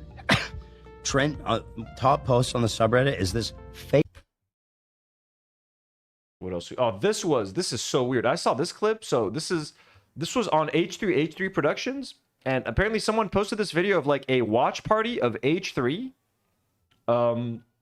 Just a bunch of girlies watching the podcast, which is shocking to me, honestly. Like, what is wrong with these women where they can sit there and watch a show and find comfort in a show that constantly harasses fellow women, men? They're Zionists. They sit there and justify Israel's actions and justify 24/7. Like H3 always says that, like, but we can't be an incel, shitty, evil podcast. We have a majority female audience. As if that's a fucking shield. Like, I'm sorry. You show me this group of women right there. They're sitting there yucking it up to the H3 podcast as Ethan calls women prostitutes, as Ethan calls women sexual deviants for talking about laser hair removal. And if they can sit there and laugh comfortably at that, guess what? These women are shitty people. Women can be just as shitty as men. Shitty in different ways, you know what I mean? But like, just because women watch my show, it's not a fucking shield. Guess what woman said that Yoav Galan was a really good guy? She was a woman. You might know her, Ethan. It was a woman who said it. There's another woman somewhere, I don't know. She said that she was very proud of Israeli pilots because they're women and women are going and bombing people in Iran. A woman said that, not a man. Sounds like a pretty shitty thing to say, right? I know another woman who said that you get lynched if you accidentally go to like Ramallah and Palestine. I think she was a woman. So, you know, if it is indeed true that H3 still has a majority female audience, if they're anything like these women who are okay with the constant fucking harassment you dish out on women every single day, literally sexist piece of shit, calling a stranger that you've never met a prostitute, questioning whether or not she actually has money and making her seem like a gold digger because she was with Ray J, stalking a woman on a snark subreddit when all you do is complain about snark subreddits and screenshotting her picture that she did not share with you. She shared it on her own private Instagram, which you then made that like she is forcing you to look at this picture of herself, then spent an hour making fun of her on your podcast. Like, yeah, fuck you and fuck the women that watch your fucking show, man. The dude is unemployed. Can't hold down a job. Listen to this. The dude is unemployed. He's got a little dick. You know, he's ugly probably. I'm telling you. Like, I hope these ladies are out there buying a whole bunch of Teddy Glow. Like, I hope they're each buying whatever 6 makeup kits each to make up for like whatever the fuck is happening to your audience. But this is just so weird to me. How can anyone even find enjoyment in that show anymore? I can go back to a time where maybe 5 years ago, I could have chilled with some friends, turned on an episode of H3 and just like laughed along, had a good time. Now, they're sitting along watching what? Like him making fun of Trisha Paytas for 2 hours or reacting to Moses videos as he's making chicken noodle soup and making fun of his nieces and nephews? Is that how, like, what you and your friends get together to watch together? Ethan making fun of nieces and nephews? Like, what's going on here? He can't eat the dude. He's never been able to hold down. He's lazy. But doesn't even help on the bills. You're better off with it. You're honestly better off alone. But guess what? A better man is just around the corner. Oh my God! Can't hold down. Oh my god, dude, this is so fucking disgusting. So apparently the context behind this video is like, this is like a breakup party. So the girl, the main star of this video, one of the girls recently apparently like got broken up with or broke up with her boyfriend. So these are her best friends there to support her. And she like apparently sent a super chat into the H3 podcast. And then Ethan read it out loud. So she's showing them the super chat being read. Are they actually sitting there watching the entire episode? I have no idea. To be honest with you, this moment is bad enough. Them just sitting there and yucking it up with Ethan, given what this show has become, is just fucking disgusting, man. And it's, you know, hey, good for them.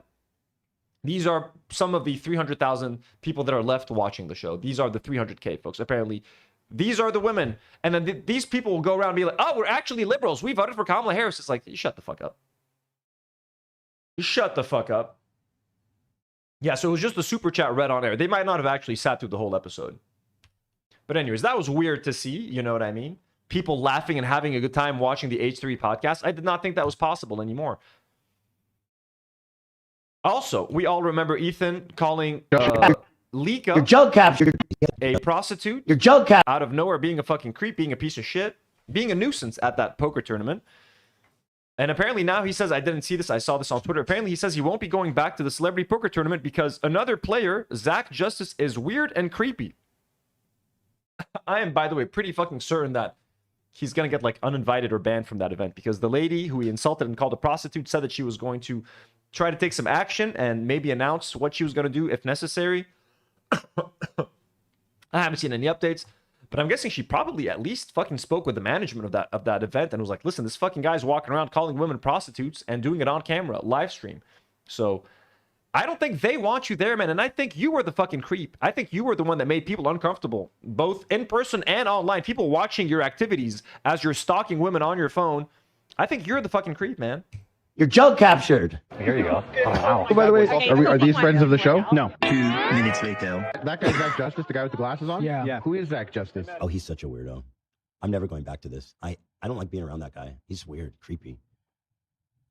We have Jack Justice, creepy. You know, he's weird. Jack Justice. Your jug captured. Around that guy. I'm never going back to this. I don't like being around that guy. He's weird, creepy. Like, I'm never going back to this. I don't like being around that guy. He's weird. Yeah, he definitely got fucking banned, bro. He 100% got banned from the shit.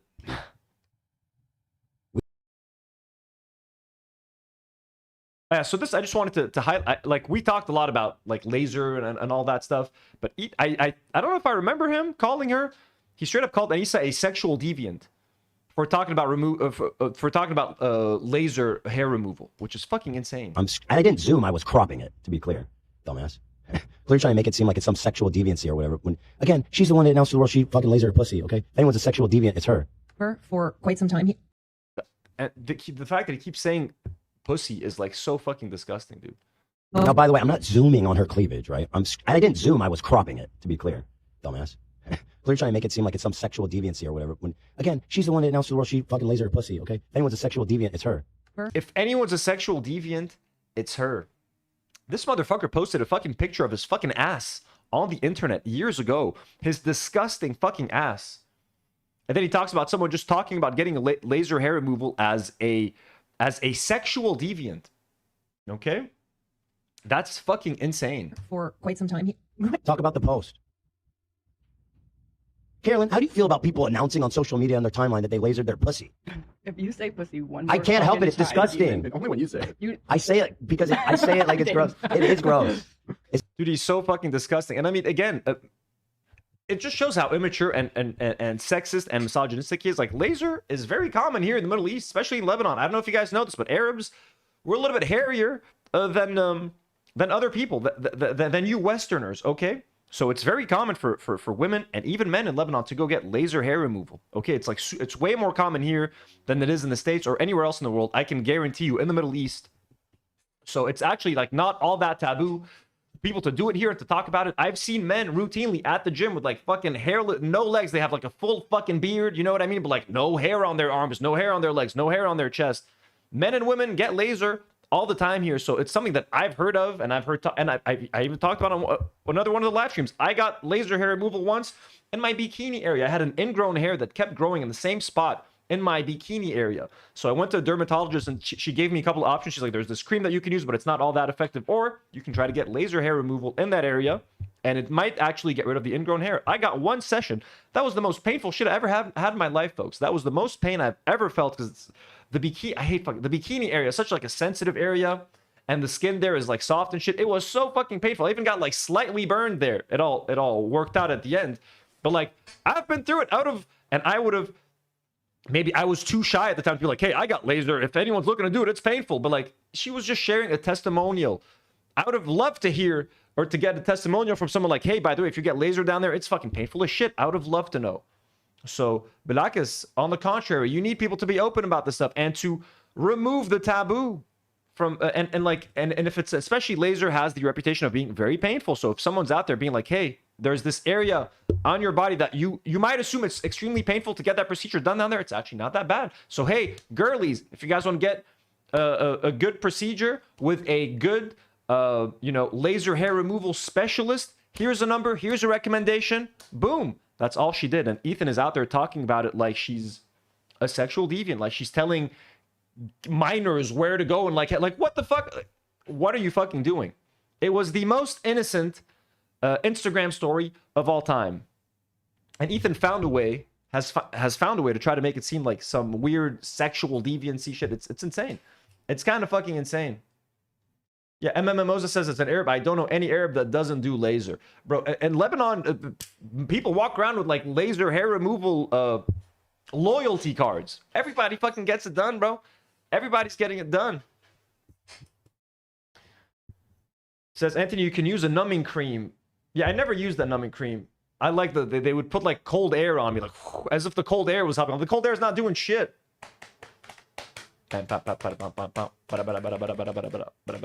Chris says, I do it, it's normal. There you go. So when someone just talks about getting laser hair removal on social media, it's just to like remove some of the stigma and give people a recommendation. She had a good experience with her doctor. She was like, hey, I'm going to give you a shout out. She just gave her a fucking shout out. And now Ethan is out there talking about these people like they've just such a disgusting person with no level of fucking like know-how. Like, how immature are you? Oh my God, she talked about getting her P-word lasered.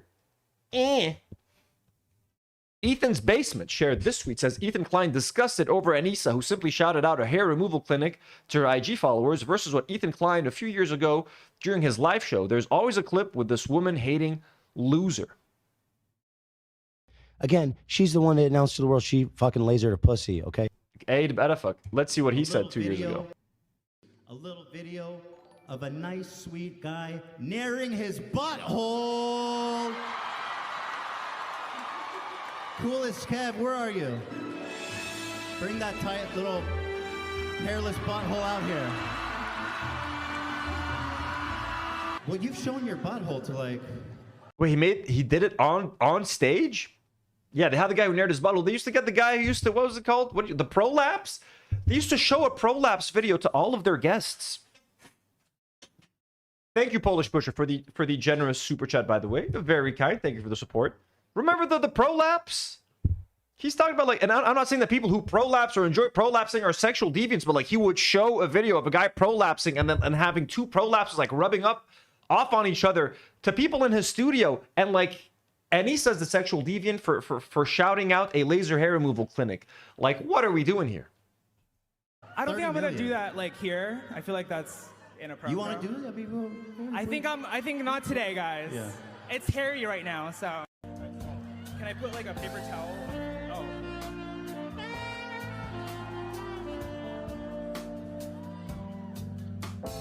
Can I like wash my hands after? Oh, ew, what the fuck, man? Tighter? Oh, this is so disgusting. Go, whoa. All right, we're ready for you. This is still on my screen. I removed it from your screens because I'm considerate. Okay. Ethan's Basement, what are you showing me?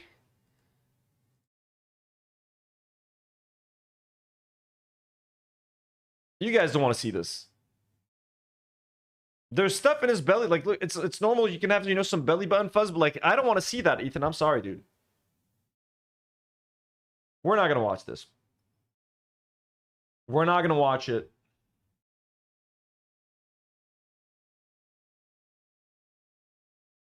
Ew, bro. Reason I always have lint.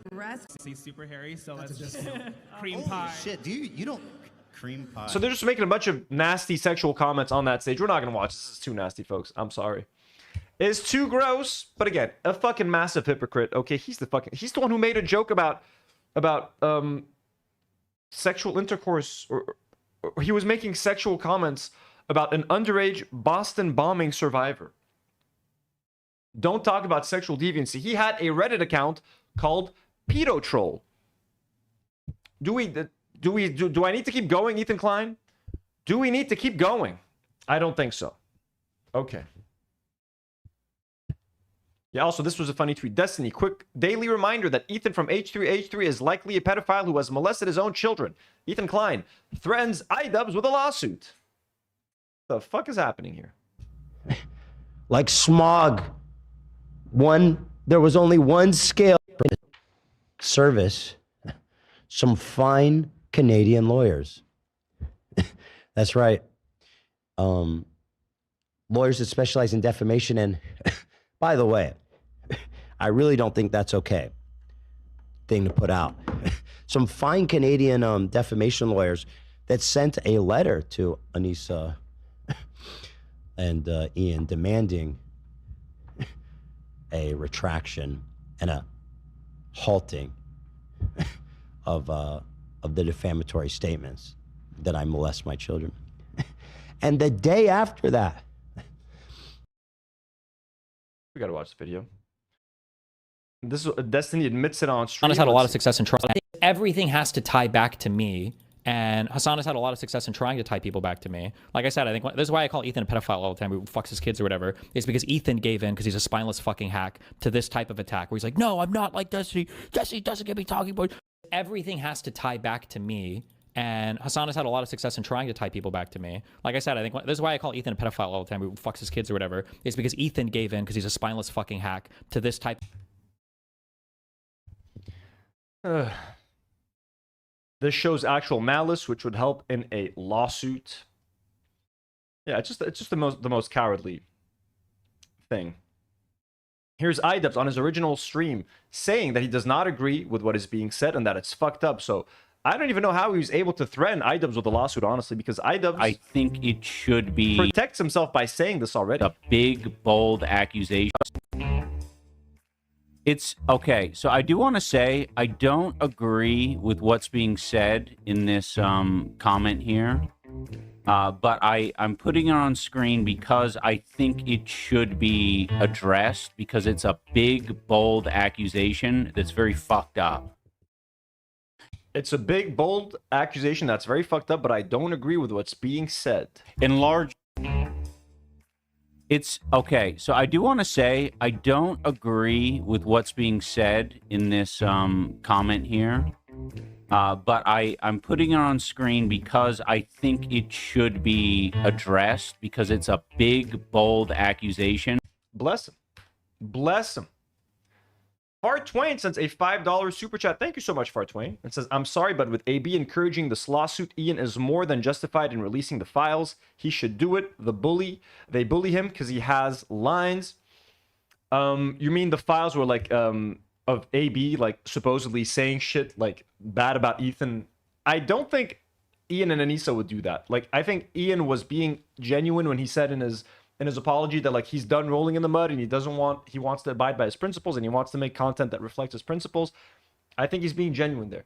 Now, did the letter probably dissuade them from making more content and addressing or responding to Ethan? Maybe. But I think Idubbbz is genuinely done, and I don't think he would want. I think in his mind doing that would just make things worse. I don't think they're going to leak anything, or if they leak it, it's going to be leaked from someone else. It's not going to come from them directly. I don't think they would do that. I think Idubbbz is genuine. I don't think he wants to deal with this, honestly. And how long can someone talk about Ethan? Like, how long are people going to care, honestly? So no one can build a career talking about Ethan. Like, it's also like it's unfortunate for us too that we talk about him as often as we do. Right now, he's just exploded again. There's just been a lot to talk about. I can't wait to go back to not talking about Ethan. But also, I would be a liar if I told you guys that all this drama shit doesn't help with live streams. It doesn't help with views. It helps. It helps with subscribers. It helps. Every time we drop an Ethan Klein clip, they fucking kill. They get thousands of views. Every time I drop another clip that has nothing to do with Ethan Klein, they struggle to crack like 500 views on the channel. So YouTube fucking incentivizes negative stories, back and forths and drama and shit like that. So it's kind of annoying as well. Raimi says, I think Idubbbz is done with it all. I do think Idubbbz is done with it. Again, Idubbbz is very mature, has been growing, is very conscious about the influence that he has and about what content he puts out there or not. Ethan doesn't give a fuck. Ethan is just like, views. Who can I shit on this week to get views? I think Idubbbz is genuinely done. I think he's done, and I don't think he's going to try to drag AB into anything or try to make AB look bad.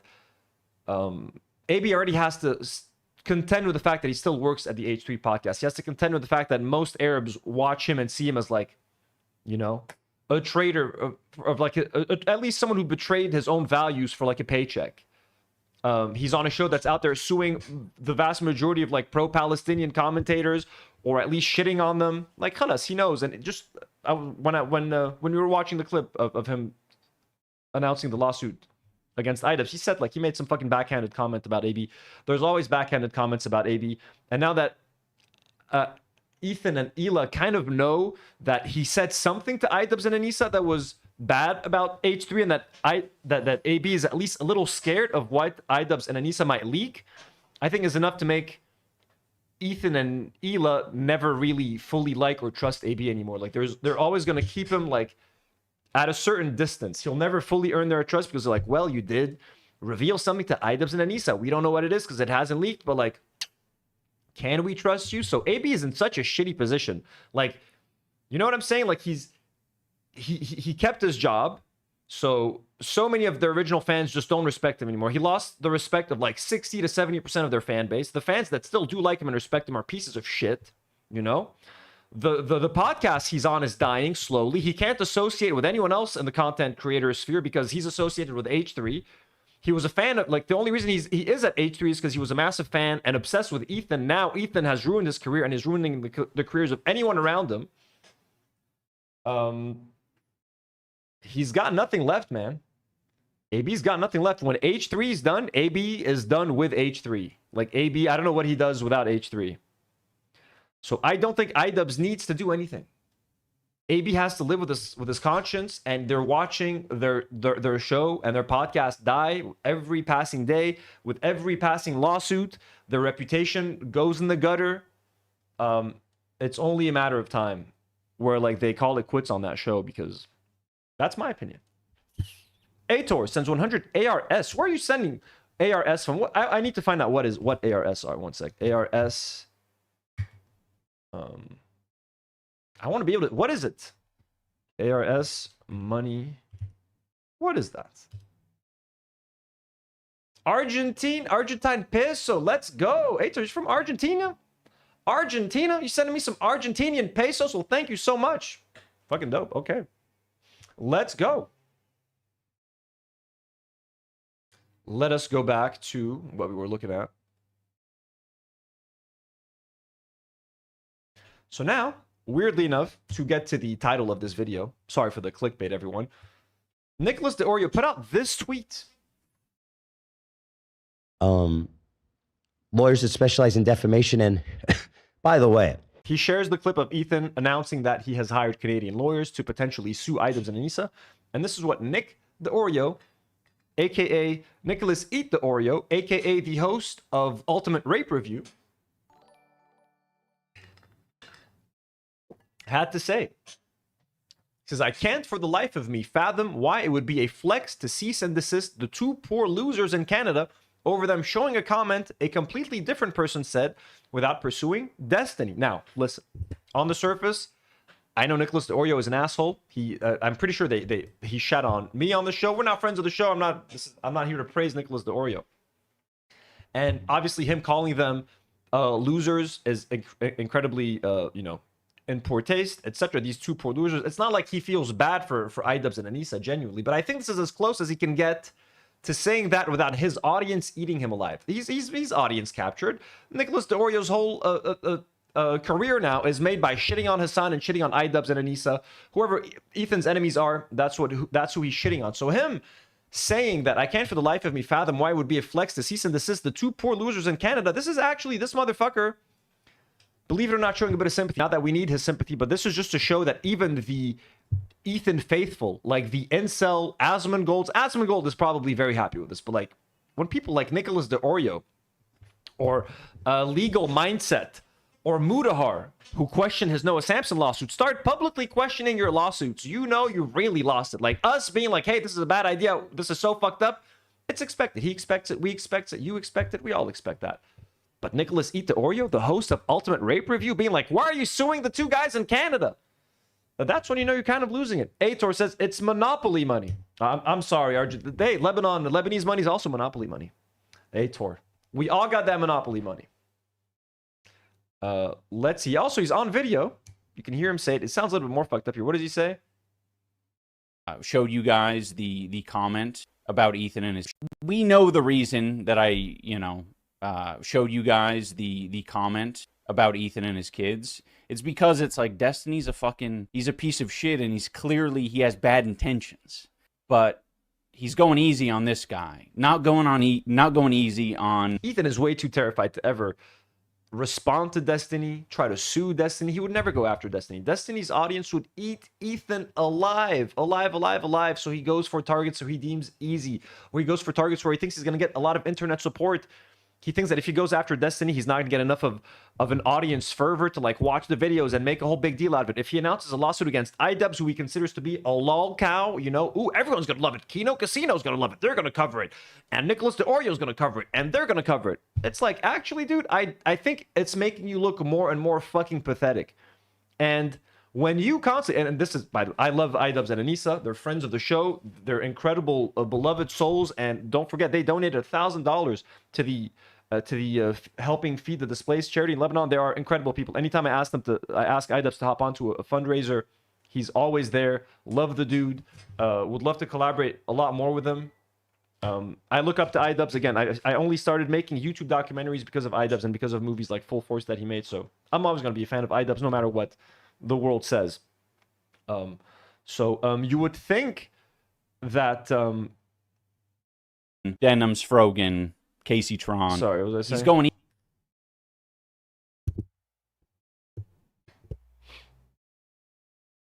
easy on this guy. Not going easy on Denim's Frogan. We know the reason that I, showed you guys the comment about Ethan and his kids. It's because it's like Destiny's he's a piece of shit. And Table person says, Anthony, I know specifically that many of his recent commenters and Reddit community are holdouts from DGG. He is scared of losing the subscribers if he does. Of course. Absolutely. But yeah, all these people, all these people talking about Idubbbz and shitting on him. Fuck him. I forgot what point I was trying to make, folks. I wish I could replay myself. Can I hear myself here? I don't think they would do that. I thought you really lost it. Like us being like, hey, this is a bad idea.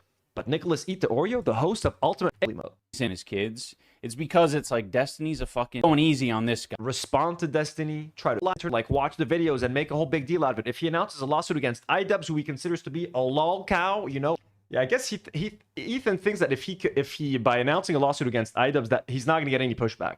That everyone online is just gonna support him, and just go for it. But it's like, dude, he has bad intentions, but he's going easy on this guy. Not going easy on Denim's Frogan, Casey Tron, Noah, many others, right? And that was my reason for showing it. But I was like, after reflecting a little bit more, I'm like, ugh, I do not want to roll around this pig shit. It's not within my principles to put that online. I don't want to spread that because it's just negative. The whole conversation turned to shit whenever it.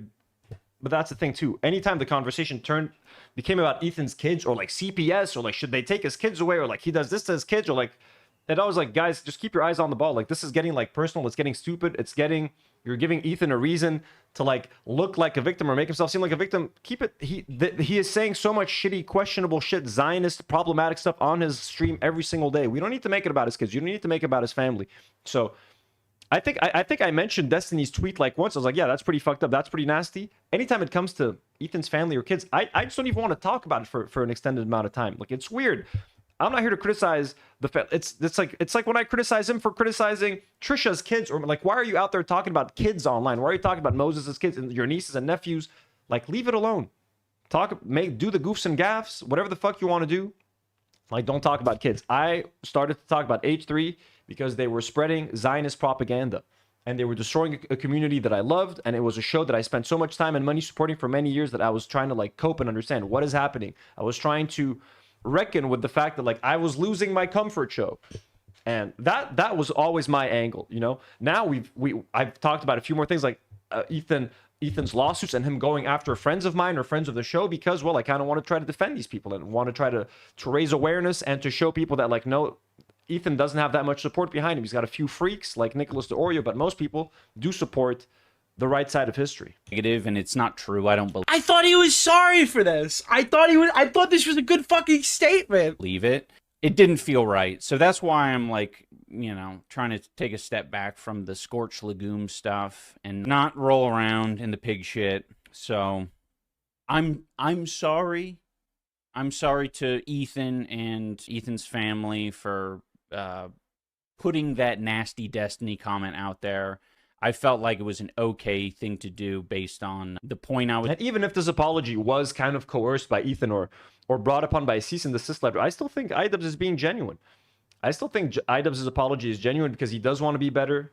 He's made this whole effort to walk away from his old content. So when he says that, hey, even though I said that I disagree with that statement, I do think that I maybe shouldn't have put it out there. I do I do think he does feel bad about it. And I think this is a genuine apology coming from him because he's a nice guy. Okay, he could have easily been like, hey, fuck off, Ethan, and respond with another lawyer letter or whatever the fuck. But like, he's like, I don't fucking need this in my life. I don't even want to talk about this shit. I don't even want to talk about Ethan's kids and destiny and all that sort of shit. Why am I even involved in this?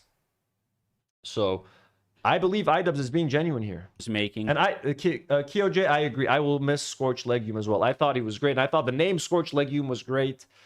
I hope he finds a way to bring him back without having to talk about like drama or shit like that. But again, it's just Ethan is such a piece of shit for using the legal system and using his money to just scare people into silence and to threaten people and to silence people.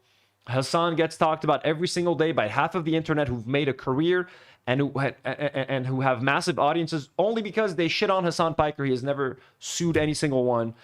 And Ethan Klein, in 2 years, has already filed like 6 or 7 fucking lawsuits to silence his critics. That was the conclusion of the Hasan Bad video, by the way, which I only got to see that part on a Twitter video. I never got to finish the whole video, but maybe we can watch that in a second. But gross shit shouldn't be spread like that. We covered that. That was like an egregious thing. Like just throwing that on the screen. And then being like, oh, the reason why that's there is because he's afraid of destiny. This has to be why Ansia stopped streaming. She can't keep her mouth shut and be tactful. Now, she needs a leash and muzzle. Dylan. Rolling on the floor laughing tears of joy. But doesn't that kind of feel cheap to you? Doesn't that kind of feel... So they're saying like maybe Anissa stopped streaming just because Ethan threatened them. Cheap to you? Do you like that? Do you like that if Anissa was shut down due to legal threat? Because I thought it was really funny that that she had no viewers and quit. It's not as funny if there's like a fucking... They got a letter under their door. That's not as funny for me. That kind of ruins the joke. Does that ruin the joke for you? So he's defending them for the wrong reasons. He's saying that like, well, look, I mean, it kind of ruins the joke. I liked Anissa quitting streaming because she didn't have enough viewers. I don't like knowing that she quit streaming because she got a letter asking her to stop. So it's just not funny anymore. But at least he's starting to kind of see...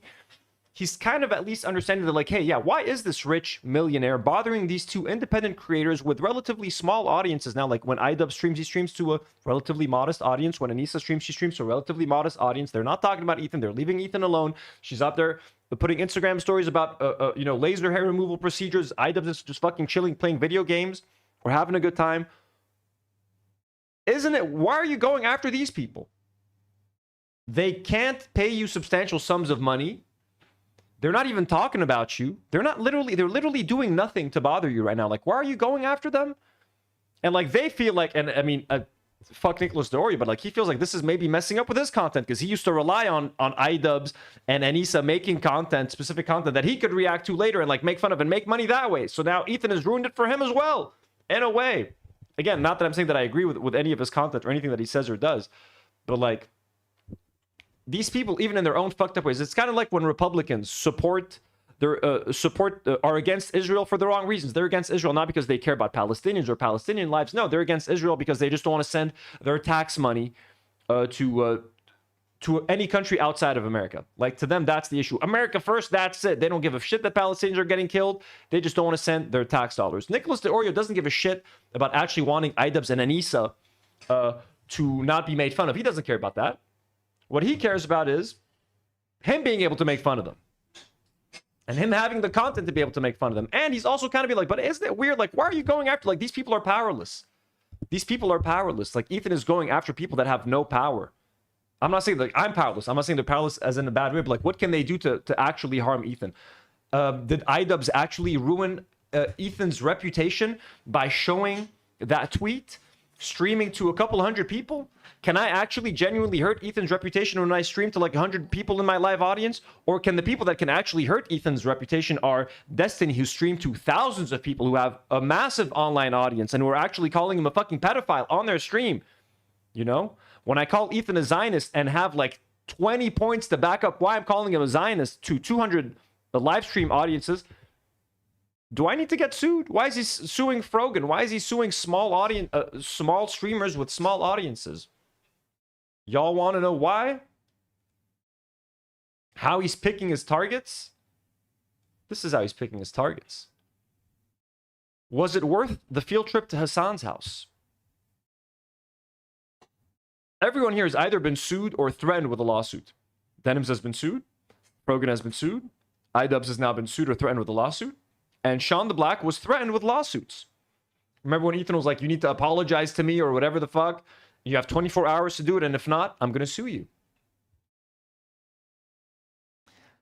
Chris, going to the gym. Chris, enjoy the gym. Thank you for being here. We'll see you tomorrow, inshallah, in the member stream. Ator sends another 100 Argentinian pesos and says he doesn't understand anything. Oreo is paving the way to hate H3. H3, rats are always the first to flee the Titanic. Exactly. And he's a rat in this case. That is a great analogy. That's a great analogy. He is a rat fleeing a sinking ship. Because even rats care about self-preservation, especially rats. Rats are very resistant. They're very, very resilient. Rats and cockroaches, folks. Rats and cockroaches. So yeah, this is how Ethan Klein chooses his victims. Who associated with Hasan? Who went to Hasan's house and filmed that content cop? Who danced in there? Oh, they danced. I'm gonna make them regret that they ever danced. Like that's what he thinks about. So when Nick DeOrio can't even justify your lawsuit, and don't forget, Nick DeOrio also questioned Ethan's lawsuit against Noah Samson. Mudhar also questioned Ethan's lawsuit against Noah Samson and did not join him in a class action lawsuit like they were talking about. Legal mindset, that the fucking creep in Thailand also disagrees with Ethan's lawsuit against Noah Samson. I'm sure no one thinks that Ethan looks badass by threatening to sue Idubbbz and Anissa, who are literally minding their own business in fucking Canada, making content to their small little niche communities, as we all are here, as most streamers do. The 99% of streamers are not Hasan Piker. They're not Ludwig or Will Neff or Pokimane. 99% of streamers are like me. They're small, you know what I mean? They average, a lot of streamers average 20, 30, 40 viewers, 50 viewers, 60, 70, 80, 90, 100. It's a fucking, it's a mystery, bro. We're all just trying our best here to figure this shit out. So, anyways, that's Nick DeOrio being like, he's ruining the fun. Ethan took the fun out of everything. There's nothing fun about anything related to Ethan Klein anymore. Nick. Even Papa Gut, who's like not an Ethan ally, but also not an H3 enemy. Recently, he's been agreeing with H3 a lot. With all the Hasan Piker stuff. They've had Papa Gut on their side more often than not recently. Even Papa Gut is like, what the fuck is going on here? We have this extreme appreciation for free speech and the First Amendment. Now, let me tell you something. This doesn't make you look good. This makes you look even more petty. Ian, he hates America. He wants to get as far away as possible. He thinks this place sucks. Bro, Ethan's like an optic nightmare because, like, first of all, if you really appreciated freedom of speech, then you wouldn't be suing them. But second of all, you know people are just going to be like, oh, he's doing like a Love America thing. They're going to associate you with the right. They're going to say like, well, he's not refusing to talk about like real threats like Asmongold and shit, but he'll talk about fucking Idubbbz. Also, they're going to start saying that they're going to have more information to say that you're going farther and farther right and you're fucking like right-wing chud posting. Like now you're just like giving ammunition to like, Hasan's audience to call you like a right-wing weird chud. We have this extreme appreciation for free speech and Papa Gut is most definitely a Zionist, if I'm not mistaken. the First Amendment. Now, let me tell you something. This doesn't make you look good. This makes you look even more petty. Ian, so you got Papa Gut telling Ethan, you are just looking petty, man. This is just making you look petty, my guy. Hates America. He wants to get as far away as possible. He thinks this place sucks. Bro, Ethan's like an optic nightmare because, like, first of all, if you really appreciated freedom of speech, then you wouldn't be suing them. But second of all, you know people are just going to be like, oh, he's doing like I Love America. Bacon and Mex says Papa Gut sucks. Now he fucking glazed so hard and didn't get the after show still. I know, right? All of these H3 glazers fighting over that after show. Who's going to get the after show? Who's going to get to host the after show? All that. You sucked so much H3 dick for nothing. Ethan was saying, Ethan said that like that Idubbbz and Anissa started the beef with them by making the content cop, etc. Well, according to Gato Fumante, and as we all know, Ethan and Ela had been publicly attacking Idubbbz and Anissa for well over a month before the content cop came out, and by Ethan's own admission, they were never actually all that close. For anyone confused about the timeline, Ethan was talking shit about us on his Instagram before any CPS shit. He was also talking shit about us on his podcast before any CPS visit. On March 7th, CPS visits Ethan and Hila, and that same day, they decide, let's do our podcast, and let's have the topic be the CPS visit and how distraught we are about that. And then right next to that, right after it, you guys talk about me and Anissa. But you don't just talk about us. You shit talk us, and you imply that we're friends with people who are doing this, who are the ones who are harassing you. Do you have evidence that H3 Snark called CPS on you? Did I say that? Random anonymous Redditors? Did I say that? Wait, what's the... I said their primary... Oh my god, dude, that debate again. I can't... Oh my god. They're responsible for harassing me. Who called CPS?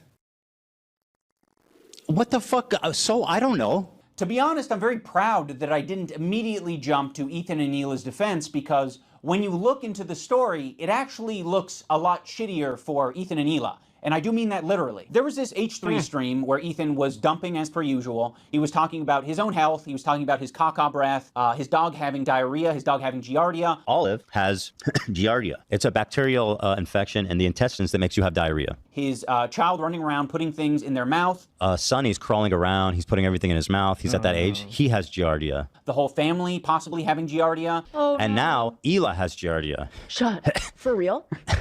And now I think this morning I had diarrhea. Oh my god. Chris, you're no longer in chat, right? Chris left, folks. Chris left to go to the gym. Chris, Vox just got back to me. I'm going Wednesday to Mandalorian with Elliot. We're going, and Vox is looking into getting Chris an extra ticket. So Chris, you might be able to join us on Wednesday. You, myself, and Elliot will go to the Mandalorian premiere here in Beirut. Maybe. They said, hello, Anthony. Great. We look forward to seeing you there with your +1. We will get back to you regarding the +2. So hopefully someone canceled, Chris, and you get to take over and join us. Let me tell them thank you. Thank you, guys. Thank you, guys. على راسنا فوق راسنا كلهم بالفوكس سينماز Lebanon, folks. Thank you, guys. Yalla. Fingers crossed, Chris. What can I do to not get it from I'm you? trying to... Because I'm not trying to get it. No, it's extremely ridiculous. His child's shit. And although meanwhile he is... Talking about the viscosity of his child's shit. And although meanwhile he is covered in viscous, low viscosity diarrhea. He mentioned diarrhea a lot. Crazy diarrheas like in the middle of the night. All the time he's having these crazy diarrheas. You wash your hands as best you can, but these are really nasty diarrheas. And then extremely foul smelling diarrheas. So of course, Ethan, having made so many enemies over the years, other people react to his content. And when other people see that he's talking about his children getting giardia from dog poop.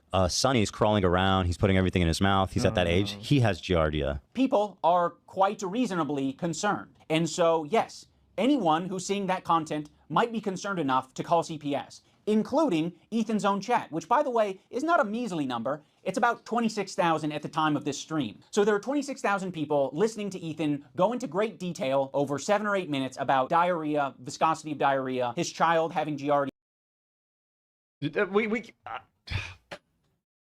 We can't have... We need Idubbbz in the commentary space, bro.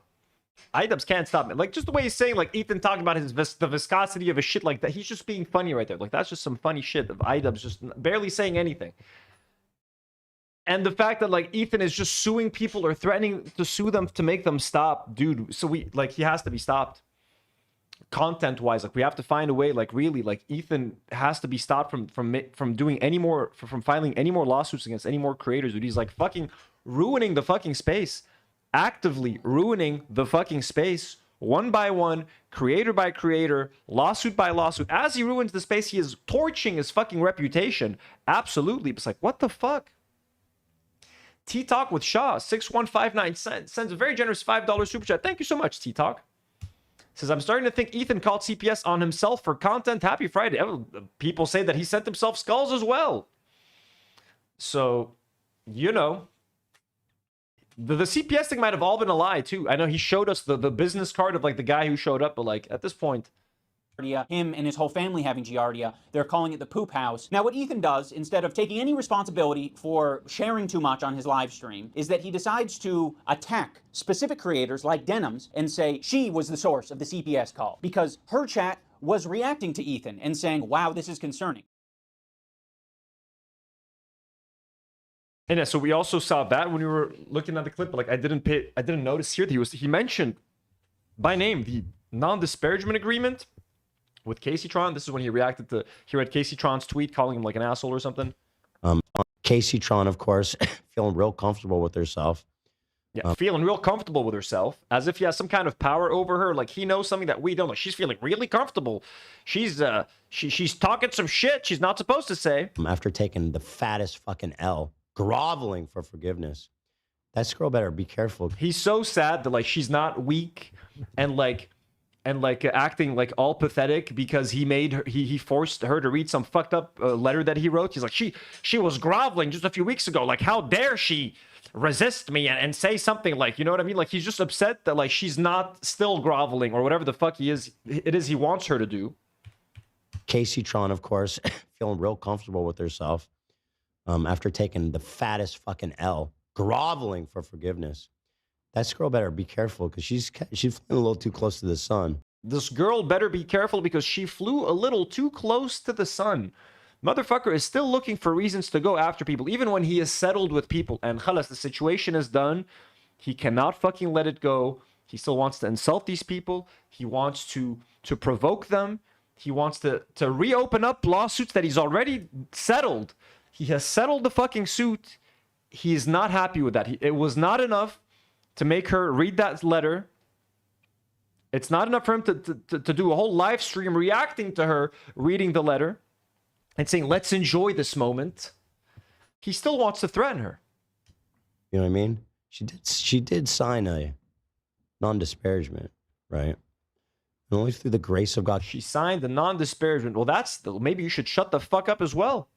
Don't disparage her so that she doesn't have to disparage you. Or don't disparage her friends. Because I have the grace. I don't need the grace of God. I am the grace of God as far as Casey Tron is concerned. So again, power over women. He achieves that by either calling them prostitutes or making fun of their OnlyFans or saying that they're sexual deviants for talking about laser hair removal or questioning how much money they have and if they're or if they're a Chinese honeypot or if they're gold diggers. He also says, I am God. He also does it via lawsuits. He exerts power over women through lawsuits. His lawsuits are also, weirdly enough, a way of misogyny and sexism because, well, now that he's suing men, you could say, well, he's not sexist, but like his lawsuits being exclusively aimed at women, two of them minority women, Arab women, who are friends with Hasan, who are pro-Palestine. And he wants to use those lawsuits not to get justice. He doesn't give a fuck about justice or getting the money he lost through the views that Frogan stole from him with the content nuke. How many views did Frogan get on her reaction? How much in financial damages did she actually cause Ethan? Barely anything, right?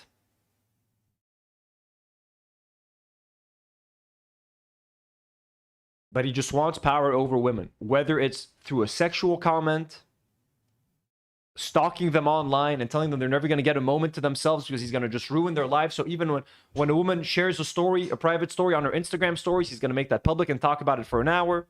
Whether it's via a lawsuit and forcing women to read whatever he wants them to read under duress. That is how he does it. And his fucking Ela is like happy and thinks she's married to like some kind of like a liberal man. He believes in women's rights. Oh, you think? You think? Look at how he treats women. Any chance he fucking gets. Right.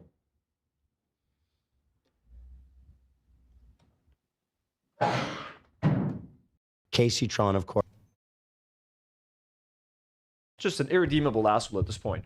And yeah, he was out there calling Casey Tron a drug addict for smoking a little bit of weed. Okay, Casey Tron likes to hit the ball. I used to be a couple times a day. Maybe she likes smoking a couple of joints. Okay, shit, you could call her a stoner maybe. But a drug addict? A hardcore drug addict? Meanwhile, Ethan, what were you up to back in your olden days? I used to be a pill addict. I was addicted to tramadol when I was in Israel. Tramadol, painkiller. Yeah, painkiller. Motherfucker was addicted to tramadol, bro. Painkillers. And he's talking about someone that likes to enjoy a couple of bong rips per day, or maybe a couple of bong rips per stream, or maybe a couple of bong rips per 5 minutes. Who gives a shit? You're out there talking about smuggling tramadol into Israel? You fucking junkie motherfucker? Detour with another 100 Argentinian pesos. It says on the same night, Ethan called a woman a prostitute, then a gold digger, then oligarch, finally revealing himself as a stalker live in 4K. And the next day, he threatened to sue Idubbbz. Amazing. I know. Just a nonstop 3 days of winning for Ethan. I started it recreationally. Just how'd you get into tramadol though? In Mexico and Thailand, it's legal. Yeah. We're just going to read it because I think the music is copyrighted. My parents lived in Mexico for a long time, so I thought I would always go to the pharmacy and just see what they had because it was kind of fun and silly. First time I took it was my friend. He lived in Lebanon. Oh, what? And it was legal there, too. And we met, have a trip in Greece. And from what I remember, I think Ethan mentioned that that friend no longer talks to him ever since he, like, went to Israel and married an Israeli person and, like, became full-on Israeli. That friend was like, fuck you. To whoever that Lebanese friend was, you're the man, okay? Whoever who used to be Ethan's Lebanese friend back in the day, who was like, fuck you, motherfucker. You're Israeli now? You're married to a what? To an Israeli? To an ex-IDF? You a Zionist now? Fuck you. Whoever you are, sir, we'd love to have you on the show for an interview. Oh my God. Guys, can we find Ethan's former Lebanese best friend for an interview? For a tell-all? Who better to talk to him than me? His fellow Lebanese brother. Can anyone give me some fucking details? Does anyone know the guy's name? Who was Ethan's best friend? Mauricio is saying he takes tramadol daily, 3 times a day, should not be a party drug. Yeah, Ethan is abusing that shit. Clearly. I was like, this shit is so fun, and I've tried a lot of painkillers. Last super long in a good way. And I actually finally went off it when I ran out because I brought back like 2,000 pills from Thailand. Kate from Canada, hello, hello.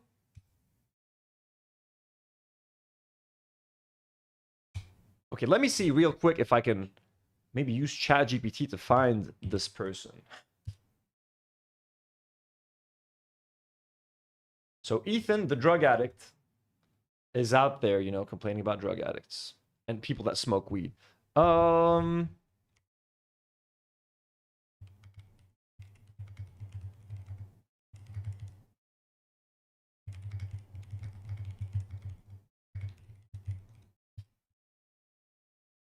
Let's see if that information is publicly available. Ethan Klein has mentioned in podcast interviews that he had a very close Lebanese friend who distanced himself after Ethan moved to Israel, but as far as public information goes, he never revealed that friend's name. Most discussions online refer to him as only as Ethan's Lebanese friend or best friend. God damn.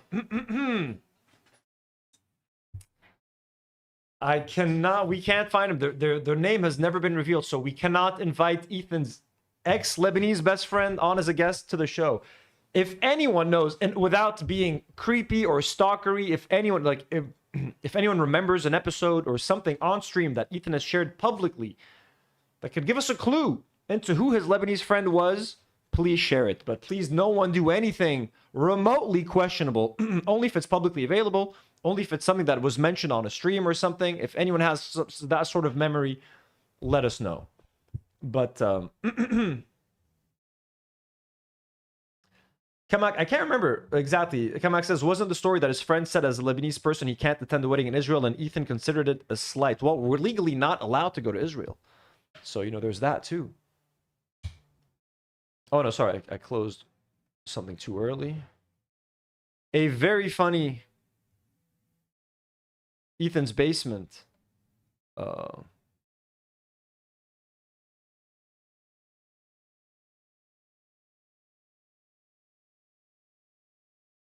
This is fucking... So Ethan's basement sharing this old meme template again, in case anyone needs it. And Froggy Tonics made this banger.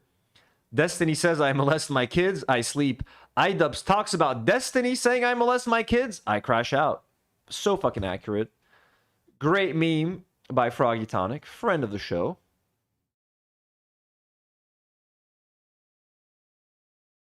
I feel like Froggy Tonic would be a fun guest to bring on the show. I don't think he's ever spoken about any of this stuff publicly, right? But he's always tweeting up a storm about Ethan and shit. I feel like it would be fun to have him on a show. Ooh, maybe we can try to have, but I don't want to, like, if he's involved with Idubbbz and Anissa, I don't want to get anyone in trouble or anything like that. But could be cool to get Froggy on a show. Should I ask? Let me ask James and Casey, see if they're interested in having Froggy Tonic on.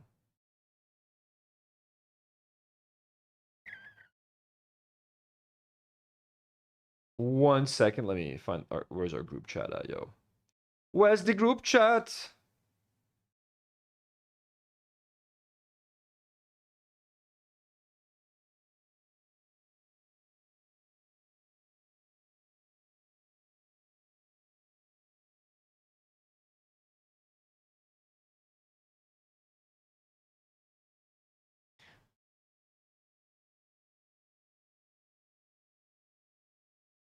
Who's looking for tramadol hookups in the chat, guys? Mauricio says, I take tramadol because of my SCI. I'm paraplegic and have neuropathic pain. Damn, Mauricio, salam tak, my guy. I can't imagine having to take that 3 times a day. Oh my god.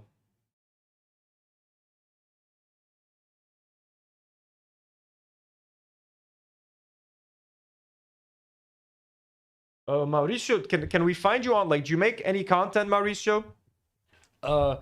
If someone wants to, like, get more insight into your lifestyle or some of the care that you might need. Let me see. Do you have a channel, YouTube channel activity? No, not this YouTube channel.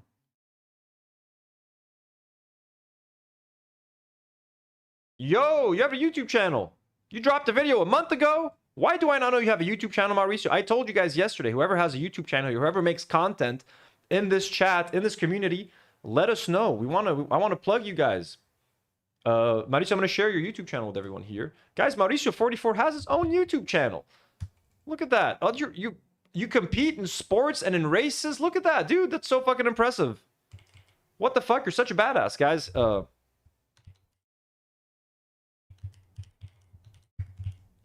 Boom. The link to Mauricio's YouTube channel is pinned on top or the bottom of the live chat. There you go. Look at that. Mauricio44, 385 subs. Let's go. 275 videos. 23 años como ciclista. So you're a cyclist. Look at that. That's so fucking impressive, dude. Is that a podcast, Joseph? You have a podcast? Why do we not know? Why do we not know that you're hosting a podcast here? That's so cool. Is it a Spanish podcast? Okay, I just subscribed to your channel, bro. Let's go.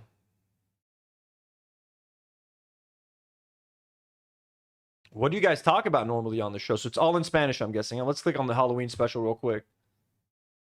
Aquí estamos otra vez y como pueden ver, estamos disfrazados. Disfrazados porque hoy es Halloween. Sí. Sigue celebrando. Sí. Vamos. Sí. It's so cool putting a face to the name. Like, it's so, you guys have to understand, like, from my perspective, I just see like these names in here and I start picturing you guys as like just a little avatar. So, you know, to see you guys in human form is always very nice and always is always so you know, a nice little surprise. Ellos dos.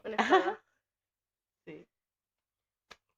Politics says you might start making content. Let's go. So guys, everybody go to Mauricio's channel and let's start subscribing to that channel. Let's fucking go. Okay? Just like we're going to subscribe to Elby's channel. I subscribed to Elby's channel yesterday. Why can't I see it now? Then it start with a P and then an O. Peasant Report. Also, Peasant Report, this was Elby, our very own patron, who was telling us to react to her video about Hasan Piker. Everything Hasan Piker has said wrong. Voters who look to about Saikat Chakrabarti. So if you guys want to subscribe to Peasant Report, also one of our own community members. Am I dressed as Shanks? Oh, he is. He was dressed as. Are you dressed as Shanks, Mauricio? Mauricio, are you kidding me? Thank you for being a part of this community. Thank you for being in the chat. Thank you for being so awesome. So do not thank me. This is the least I could do is share what you guys do and share your content and share your work. You guys are here supporting me. The least I can do is support you guys. Okay. Okay. Sir, I started my live stream at 6:30 p.m. Oh, also, you asked your kinesiologies about Demi's shoulder injury. Ooh. What did they tell you? I think her shoulder's already doing better. It was a Shanks cosplay. Fucking awesome. Okay. I really want to watch this video on stream. I don't know if you have time today because I've already been streaming for 2 hours and 18 minutes. Do we have time? I want to give this video its due. But let's do it. You know what? Let's support our very own. Let me add this to the title of the video real quick. Morgan and Hasan.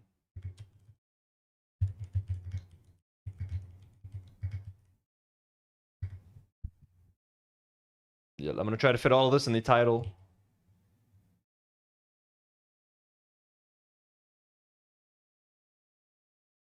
Idubbbz.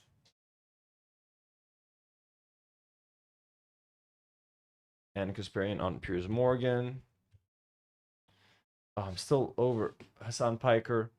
Wrong about Saikat. What if I just say DeOrio? DeOrio defends Idubbbz. Okay. Okay. Kate is asking, where has Jim been? I know, Kate. I don't know. I've reached out to Jim on Instagram. We have some people reaching out to Jim on Discord. I don't know where Jim. I just hope Jim is okay. Jim, if you're out there, we love you. We're thinking about you. Hope he's healthy and nothing's wrong. I hope it's just like a break or something like that. Something random. But yeah, I don't like not. I feel bad and like I have all of Jim's poetry books right here. I got to give Karine and Nadim their copies yesterday. I still have to give Nour her copies, and we have some extra copies here. Marina has a copy here with us. So I just want Jim to be here so that we can read some of his poetry with him. Yeah, I don't know where he's at. That emote, God, Jim's face. Yeah, I know his presence is so sorely missed and felt. His absence is felt. It's crazy. Yeah. DM'd him twice. It's been a few days.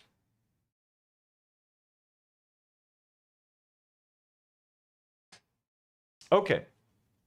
Guys, we're going to react to Elby's video. I'm going to share that link.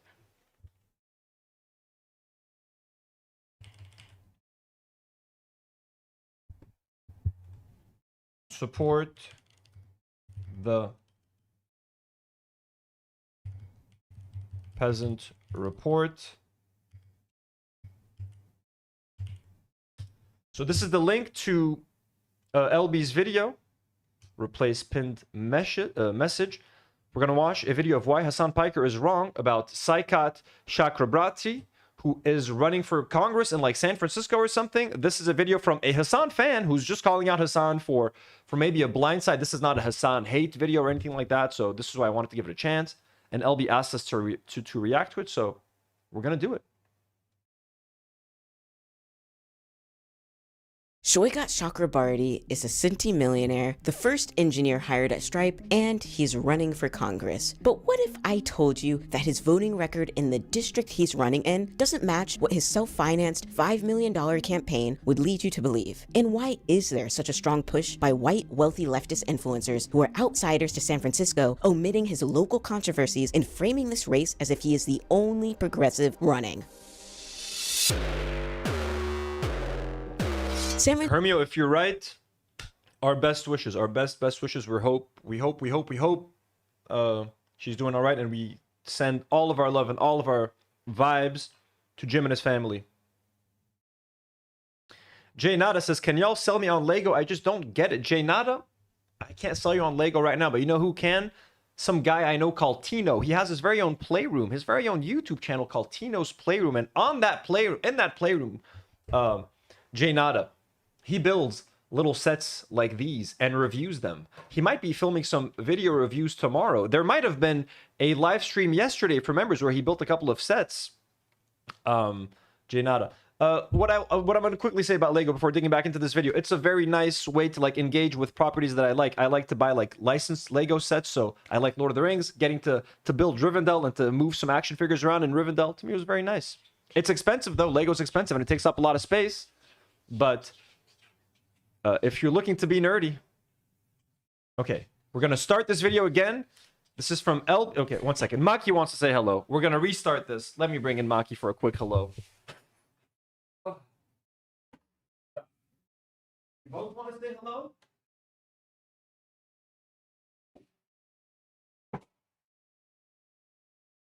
Start with Nata. Nata wants to say hi. Hello, Nata. Our little orange baby.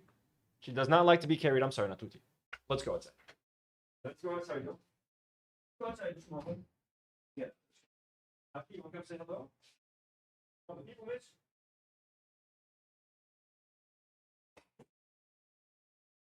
He does not want to say hello. He wants to eat. Yeah, Janata, check out the channel. It's a lot of fun. I'm doing a lot of Lego live streams there. Hopefully, I can help you get it. I'm personally into miniature wargaming models. So there you go. You see, so I'm kind of treating Lego as part of that as well because I'm building a clone army. So instead of building like a Warhammer army, I'm doing that with like Lego minifigures and like from the Star Wars clone side. So I'm also kind of using it as a way to build like a miniature army without a game. There's no game element to it. I'm just like a collecting / fun little. I'm building like a little scene. Okay.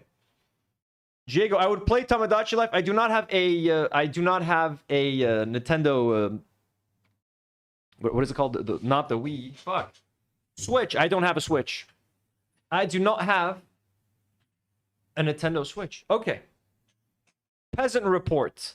Everything Hasan Piker has wrong about Saikat Chakrabarti. Let's go. Saikat Chakrabarti is a centimillionaire, the first engineer hired at Stripe, and he's running for Congress. But what if I told you that his voting record in the district he's running in doesn't match what his self-financed $5 million campaign would lead you to believe? And why is there such a strong push by white, wealthy leftist influencers who are outsiders to San Francisco, omitting his local controversies and framing this race as if he is the only progressive running? Peasant Report series by LB. Let's go. Congratulations to LB. Who's been a patron of ours since 2024. San Francisco is a complicated city. It has a media reputation of being one of the most progressive cities in the country, while also having a terribly racist history of systemically pushing out black residents and originating xenophobic, homophobic, and transphobic national policy. It's a city that has been built into the epicenter of big tech, AI, and an ever-expanding surveillance state. I like the editing style. That is inherently intertwined with a military-industrial complex and Zionist colonial expansion. Silicon Valley's tech boom ushered in a political era in San Francisco where ultra-wealthy right-leaning tech CEOs throw millions of their own money into fueling AstroTurf groups, which appear to be grassroots, but are actually propaganda arms of billionaires with a goal of pumping candidates that have their own corporate interests at heart. This has been going on for a while, but there's been a significant push in the last 5 years, from the tech oligarchs successfully stripping the San Francisco Board of Supervisors to be a majority tech oligarch-aligned group, throwing millions to oust any actual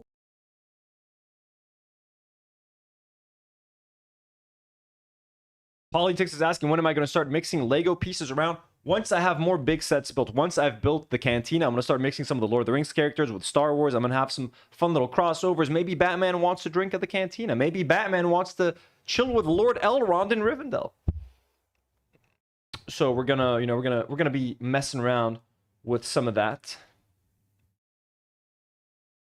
Grassroots candidates who refuse the bidding of corporations and real estate lobbies. Now you would think that Saikat, who regularly compares himself to Zoran Mamdani, that he would be helping fight corporate power in politics, since that is a main message within his campaign. I don't take corporate cash. But that's not historically accurate. Oddly enough, he was not only silent during these years, but as recently as 2024, he was joining Elon Musk and other tech oligarchs in their right-wing takeover of San Francisco local politics during the last citywide election. At the time of filming, there are only 2 political actions Saikat has a track record of in San Francisco politics, and all have been in support of the billionaire class. 1. Saikat donated to Michael Lai, a network state candidate. Michael Lai, a network state candidate, ran in the 2024 election to the San Francisco Board of Supervisors to represent District 11 in California. He was pushed by Grow SF, which is a group run by billionaire conservative Gary Tan, who's a major player in turning San Francisco more right-wing. Gary Tan also famously tweeted and deleted a death threat to local politicians, which This is very well researched, very well sourced. I'm very impressed. Is this the only video? No, it's not the only video on the channel yet. There's been a bunch. So 5 years ago, there's a few videos from a few years ago, and then this is like a relaunch. Okay, let's go. This is a good first video. I've not played Baldur's Gate 3. I have not.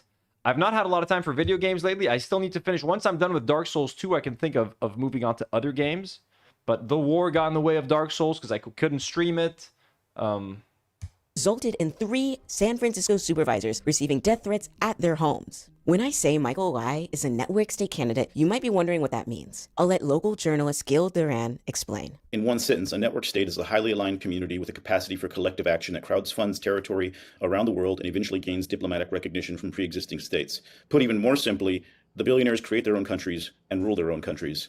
And we see some efforts to do that all around the world, including here in Northern California. And that's what really got my interest. I wasn't paying attention to these things. I was a vague noise. I do cover, though, San Francisco politics, which is a place where suddenly all these venture capitalists, Y Combinator folks are making a huge surge to really seize power, to seize control of City Hall in the next election. And this sort of started bubbling up slowly a few years ago, but now it's become like a full mask-off movement. And this is what really got my attention, because it felt to me that they're writing books about this stuff. And by the way, guys, this is the most ethical of reactions. We were asked to react to this video by the creator, by LB themselves. So we have all of the approval. But definitely, I would encourage you guys to go watch the video on their channel and give it a like, subscribe to the channel, show some support, show some love. You're not going to get the full experience of watching the video here as if you were like you would watching it on their own channel. I'm going to be pausing, I'm going to be talking, I'm going to be answering some super chats, etc., etc. Go show the video some love.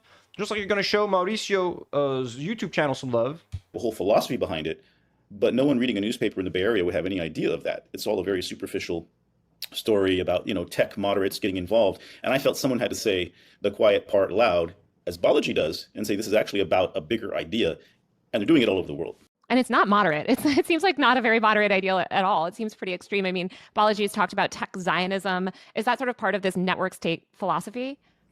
Yeah, well, there are 2 main ideas in the network state. One is you create a entirely new city that you govern, hopefully located in a country where the government's kind of weak or corruptible, so you can buy independence or sovereignty. We saw them, they've tried this in Honduras, a town called Prospera that they built. They're trying to build something called Praxis in the Mediterranean. There's a project here in Northern California called California Forever that's an effort by a lot of these same Balaji-connected people to create a new city here. So one of them is create your own country, create your own territory, rule it. Zafir is asking for a truck simulator. Guys, I know, I don't have...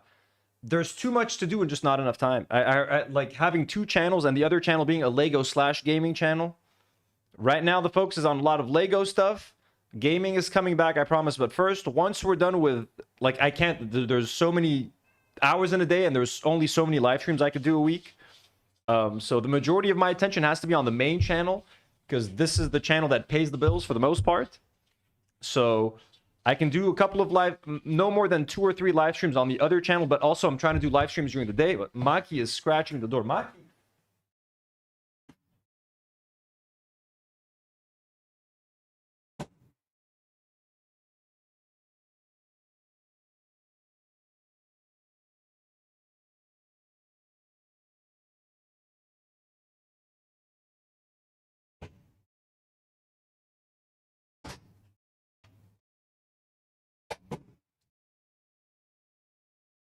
Okay. Yeah, the Dark Souls streams are fun because they're going to be with my friend, my best friend Elliot, so it's not just going to be me. It's going to be a good time. I'm excited to bring those back. I think Monday or Tuesday night we're going to do a Dark Souls stream. A city or a state. The idea Balaji favors less is you take over existing governments through election. This is called voice. So creating your own country is called exit in the lingo of network state. And voice is when you stay and you fight and you take over a government. And that's what we see Gary Tan, Y Combinator, trying to do right now in San Francisco, which is take over the city.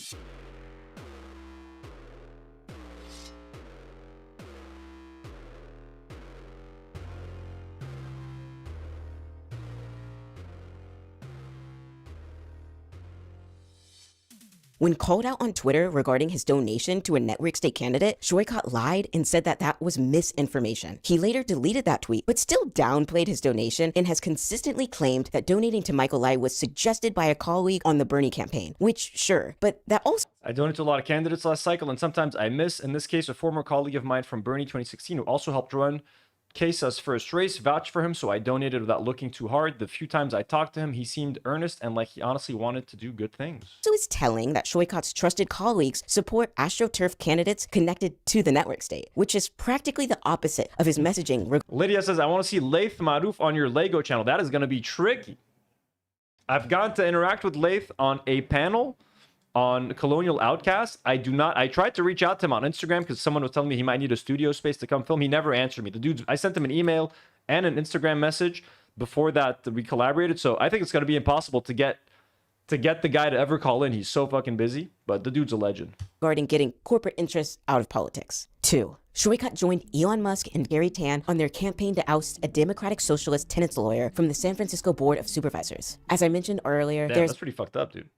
been an ongoing effort by tech oligarchs to crush any grassroots candidates that are not aligned with protecting big tech's bottom line, but rather champion working class people who have little political And yes, folks, I agree. Demi rocks. power in the city. Judge me by my motherfucking enemies. In San Francisco's 2024 election, Musk and Tan ran politician Bilal Mahmoud to unseat Supervisor Dean Preston, who opposes corporate real estate. I actually went to a town hall to ask Saikat about this donation.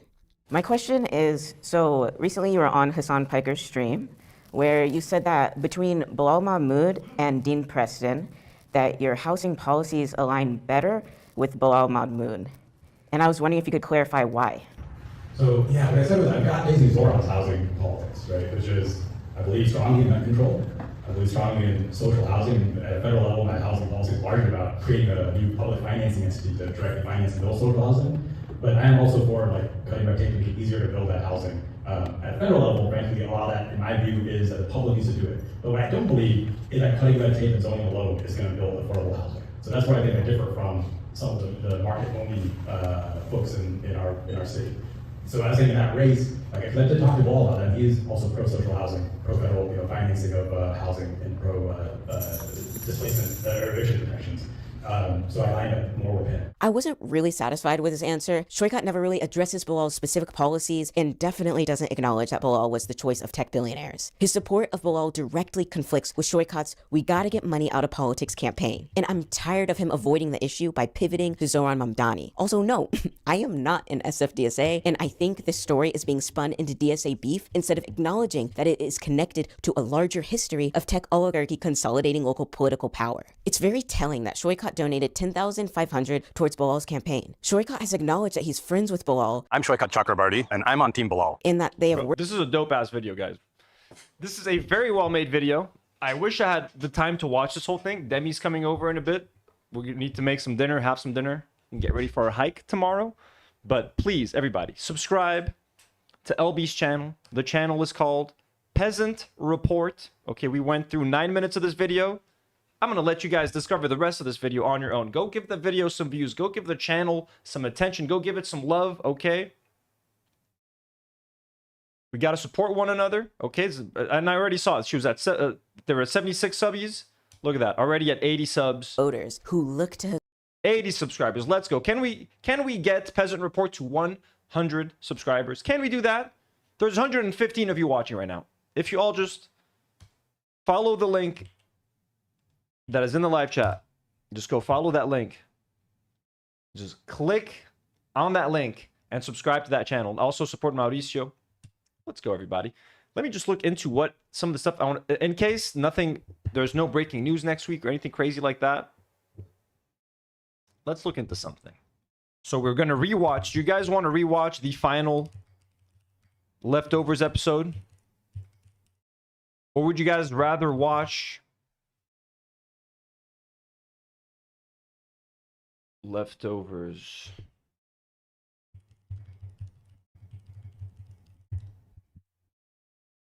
So we can rewatch this one, which is a 3-hour episode.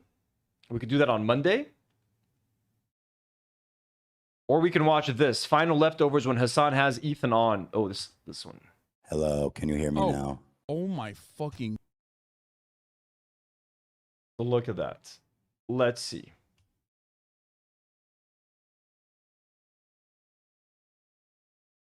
Wait, why can't I start a new poll? Did I not end my other poll?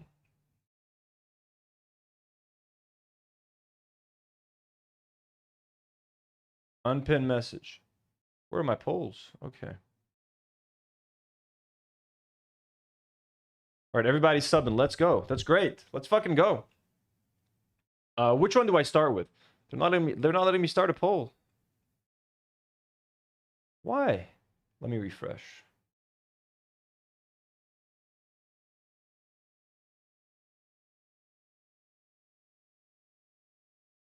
There it is. Okay, so most of you guys are 76%. say that you're good with 4 p.m. member stream tomorrow. So members, beloved channel members, I will see you guys tomorrow at 4 p.m. Beirut time. That means 9 a.m. Eastern in America.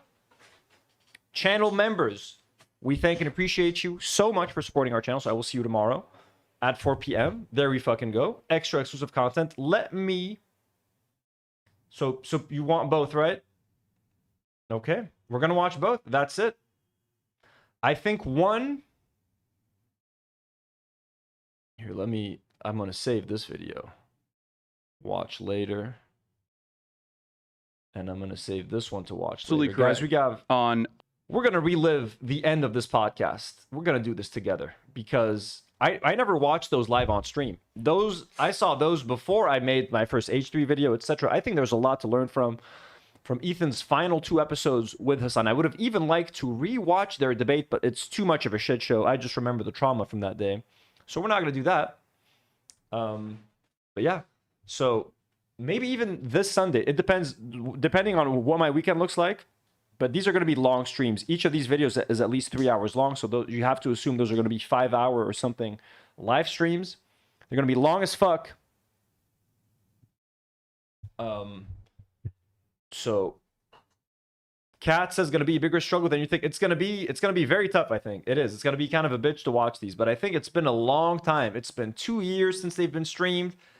Ethan has come such a long way. Like he's regressed, you know, like there was hope in that final Leftovers episode. Now it's like, oh my God, he's become you know, so evil. Zafira says the debate was my Super Bowl. It was all of our Super Bowls, but it was such a clusterfuck. It was such a shit show.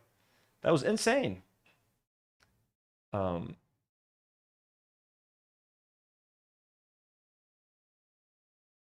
Yeah, Jay Nada says the one where Ethan went on Hasan's stream is much more eye-opening. I do agree, right? Like, that's kind of what I'm thinking. This one.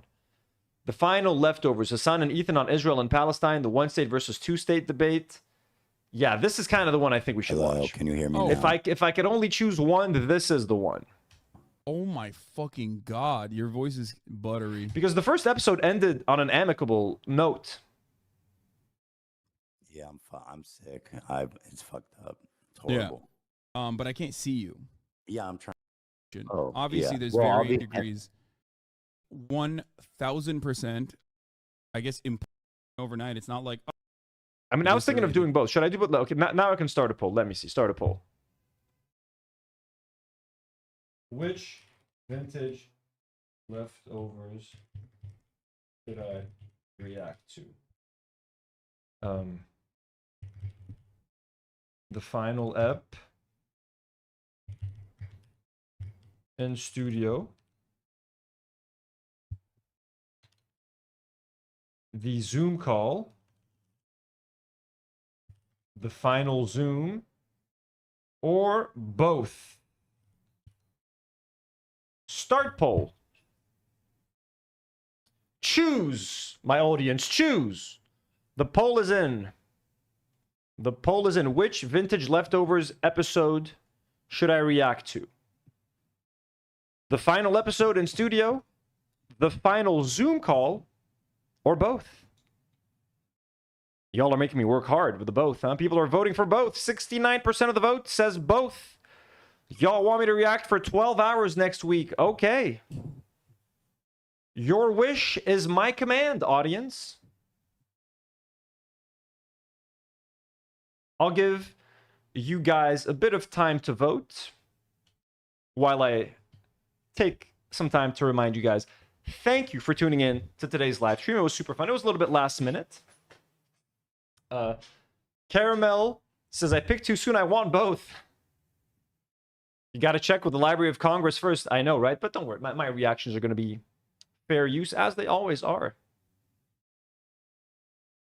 So 12% says the final episode in studio. People want both. You freaks. You freaks.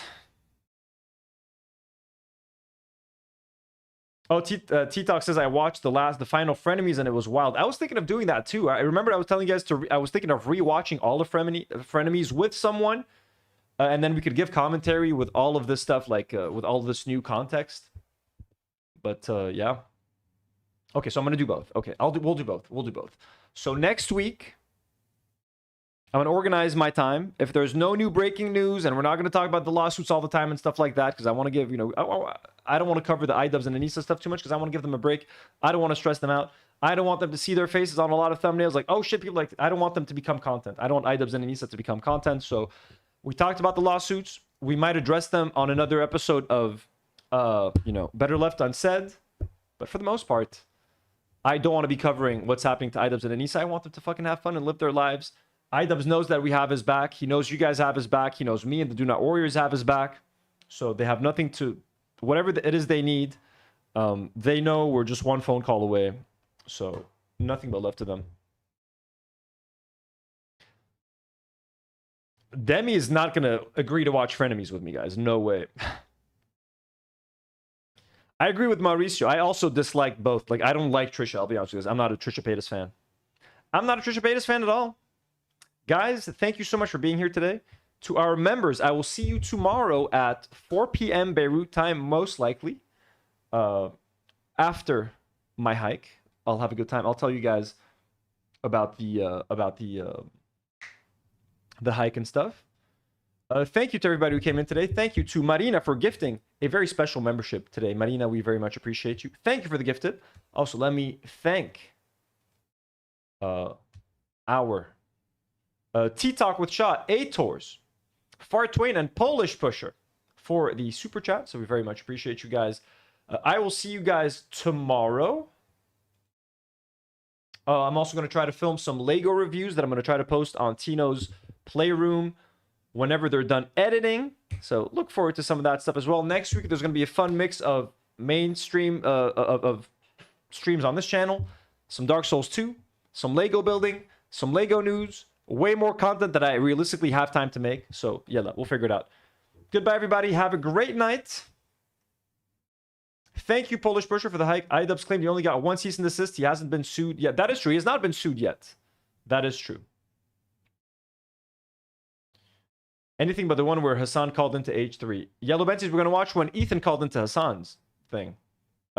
Yella. See you, members. See you tomorrow. Everyone else, I will most likely see you on Monday. If not Monday, maybe by some miracle, Sunday afternoon / Sunday night. But most likely Monday night. Much love, everyone, and as always, do not